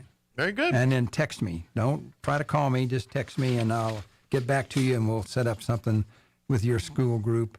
And who do we do with? We're coordinating already with Roswell Independent School District. Ruben Bolaños, you know him? I sure Great do. guy, great guy. STEM. Absolutely. He's the STEM coordinator. Sidney Gutierrez Charter School. We've gone to Gateway School, All Saints Catholic School, the Stearns Home, Civil Air Patrol, working with Experimental Aircraft Association, Girl Scouts, Boy Scouts, New Mexico Youth Challenge. Definitely, that's a good group. We're going to try to hopefully get in there. Local churches and their youth groups, the Eastern Mexico University Roswell STEM Department, and also nearby towns. If you're in Dexter, Hagerman, Artesia, give us a call, and we'll set up something for you guys. Very good. Excellent. So definitely come check it out. Of course, go to the website, wafbmuseum.org. There you go. You could do a little research there about the museum. Like we said, if you'd like to serve and volunteer, always looking for volunteers to serve as docents, to serve on the board. Boy, is that the truth. We're really looking for people. If you would love to, like I said, it's kind of a couple-man show right now. So if you'd like to help Bob and Robert here and the rest of the folks do more stuff and serve on the board, or hey, you're kind of like, you know what, I'm retired. I'd love to spend a few hours keeping the museum open during the days for folks to come by and stuff. I'd love to have you do that. If you're interested in looking for something like that, reach out.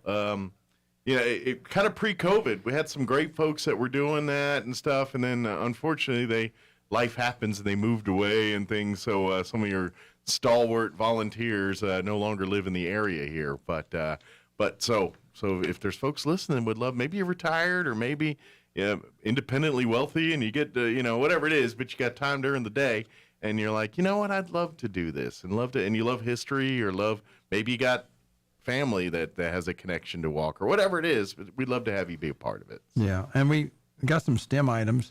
I'd like to get more, but we have a bicycle that Ron Lynch put together for us. XL Energy purchased the bike, but bicycle that generates electricity. You get on it and you crank it away. It makes a lot of noise, but it lights up the light and the fan comes on. And then next to that, we got a Jacob's ladder, which you push the switch down and a 10,000 volt generator. The lightning goes up these two bars. Yeah, it's different from the movie from the 80s or whatever that was. Old aircraft navigation items, slide rule, parachutes, and stuff like that. Professional weather instruments that Steve Griffith gave us. He was a U.S. Navy weather specialist for many years. So we got that up. And so anyway, that's kind of what we're doing. Good deal. What are we doing for time? Do we need... We got a couple minutes here if you've got some more stuff. Couple minutes? Yeah. Kind of run through some history, and then we can say, okay, stop. Yeah, we got about 5 minutes worth of that. Okay. Yeah. For those out there that not too familiar with exactly what was going on in Roswell, war was looming in Europe, and the United States decided to train 30,000 more pilots. Then attack on Pearl Harbor, December 7, 1941. Roswell was selected as one of the new pilot training bases in 1941. A $9 million construction started in February of 42 on 4,624 acres provided by David Chester, a local rancher. And the first class of 146 students at Roswell Army Airfield on June 1st, 1942 was a flight training base. That was at the end of the war, at World War II, there was a total of 7 two-engine flying training squadrons and 5 bombardier training squadrons and 1 specialized B-29 squadron. And a total of 14,000 students graduated from Roswell Army Airfield between 1942 and 1945. Wow. So there was a lot of stuff. That's why a lot of these ranches have these big old heavy concrete bombs laying out there where they practice bombing. Yeah, and that was stuff. all old ranges. Because you had, 5 squadrons of bombardier training going on. Yeah. Even to this day, New Mexico has quite a bit of land that's reserved for bomb ranges. That's that supported, Holloman, of course, our Air Force bases, but I'm sure there's other military craft in neighboring states that fly over and use them for practice as well, too. Yeah. So. At peak strength in World War II, the Roswell Army Airfield had about 8,616 personnel assigned. September 1942 through April 43 had 1,000 glider pilots served as a glider replacement pool for the Roswell. We're trained here. we had 42 Chinese students came in to fly and train on the B-25. Interesting. In August 6, 1945, the 509th Composite Group B-29 Enola Gay, dropped the bomb on Hiroshima, and he returned to Roswell. Now that aircraft sits in the Air and Space Museum Annex in D.C. or Virginia, actually. And then on April 9th, the 509th Composite Group B-29 boxcar, piloted by Major Charles Sweeney, dropped the plutonium bomb on Nagasaki, which was actually a backup target for Kokura, which was a primary target. And there was kind of something mixed up on that because the Great Artiste was supposed to drop the bomb, but they moved it up real quick. So they moved crews, right? They just moved the crew. Yeah. They just moved the. So the crew was from the Great Artiste. Great Artiste crew flew boxcar, and the boxcar flew Great Artiste, which was kind of like a photo, documentary aircraft dropping that bomb. That's all right. I'm sure some of the boxcar crew told the ladies they were on the other plane. Yeah. And vice versa. So then all that, we moved to Roswell. And then Strategic Air Command was activated as a retaliatory bombardment organization in the Air Force in 1946. But right at around 46, Roswell was primary and about the only atomic capable, bomber base initially. And then it spread out. Sure. As the Cold War advanced. In summer 46, the Roswell Army Airfield participated in a lot of atomic test missions in the Marshall Islands. I've talked about that in past programs. Then you had the UFO incident occurred in July 47. Anyway, U.S. Army Air Corps became United States Air Force in September of 1947. And General Walker was a native of northern New Mexico, and he was killed in a B-17 named San Antonio Rose during a bombing mission over Papua New Guinea on February 5th, 1943, which is just about a month before I was born. And he was awarded the Congressional Medal of Honor by Franklin D. Roosevelt. But one of the major things that sometimes get passed up on what he did, he was one of 4 officers that devised the Air War Plans Division-1, a blueprint for imminent strategic air war against Germany in World War II. So he was one of the masterminds to the air campaign on the German theater. Yeah. And he wasn't supposed to be flying because MacArthur told him, no, you stay back, But he was the kind of a guy, I'm going to be flying with my guys if they're on these bombing missions. Yeah, brigadier generals aren't supposed to be leading missions on aircraft. They're supposed to be in the base, calling shots from the command post there. Yeah, but he said, no, I'm not a sit back guy. I'm going to get up there and do it. Yeah, they send the lieutenants and captains up in the planes. Yeah. And during the Cuban Missile Crisis of October 16th to 28th, 1962, all of the Atlas missiles were up and operational, and besides being an atomic base. So this was kind of a primary target and for the bad guys, because we had, all kinds of weapons around Roswell, plus the bomber base here. Yeah. And that's when quite a few people in town, there's some history stuff on that. I could go in later, built some little, and they built Goddard as a bomb underground thing because of potential. But then about that time, the base closed. By the time they were building that simultaneously, so. Well, even those people say, well, why in the heck is Goddard underground? Well, if you had been there at the time, you'd understand. Well, in my high school in Maryland was one of those schools the same way. So half of our school was a basement underground, and it was a fallout shelter. Yeah. So for that very same reason, it's that was you see that smattered all over the country. Any 50s, 60s era schools and things that are still around today. That's not uncommon.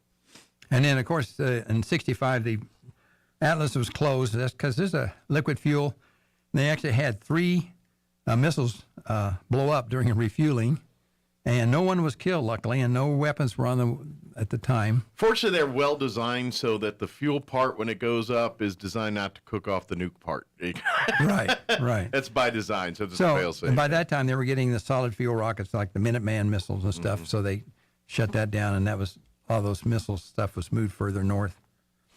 And so anyway, that's kind of quick summary. There's more stuff that you can hear if you come out to the base. Yeah, absolutely. Please come see the museum here. The roles that this community served during World War II and the Cold War era are very significant and pretty interesting. And a trip out to the museum, learning about some of this stuff, seeing some of the history, some of the people that called this place home during that time, and then like Robert mentioned earlier, for the youth and things, this STEM side, getting kids into science, math, engineering, and things.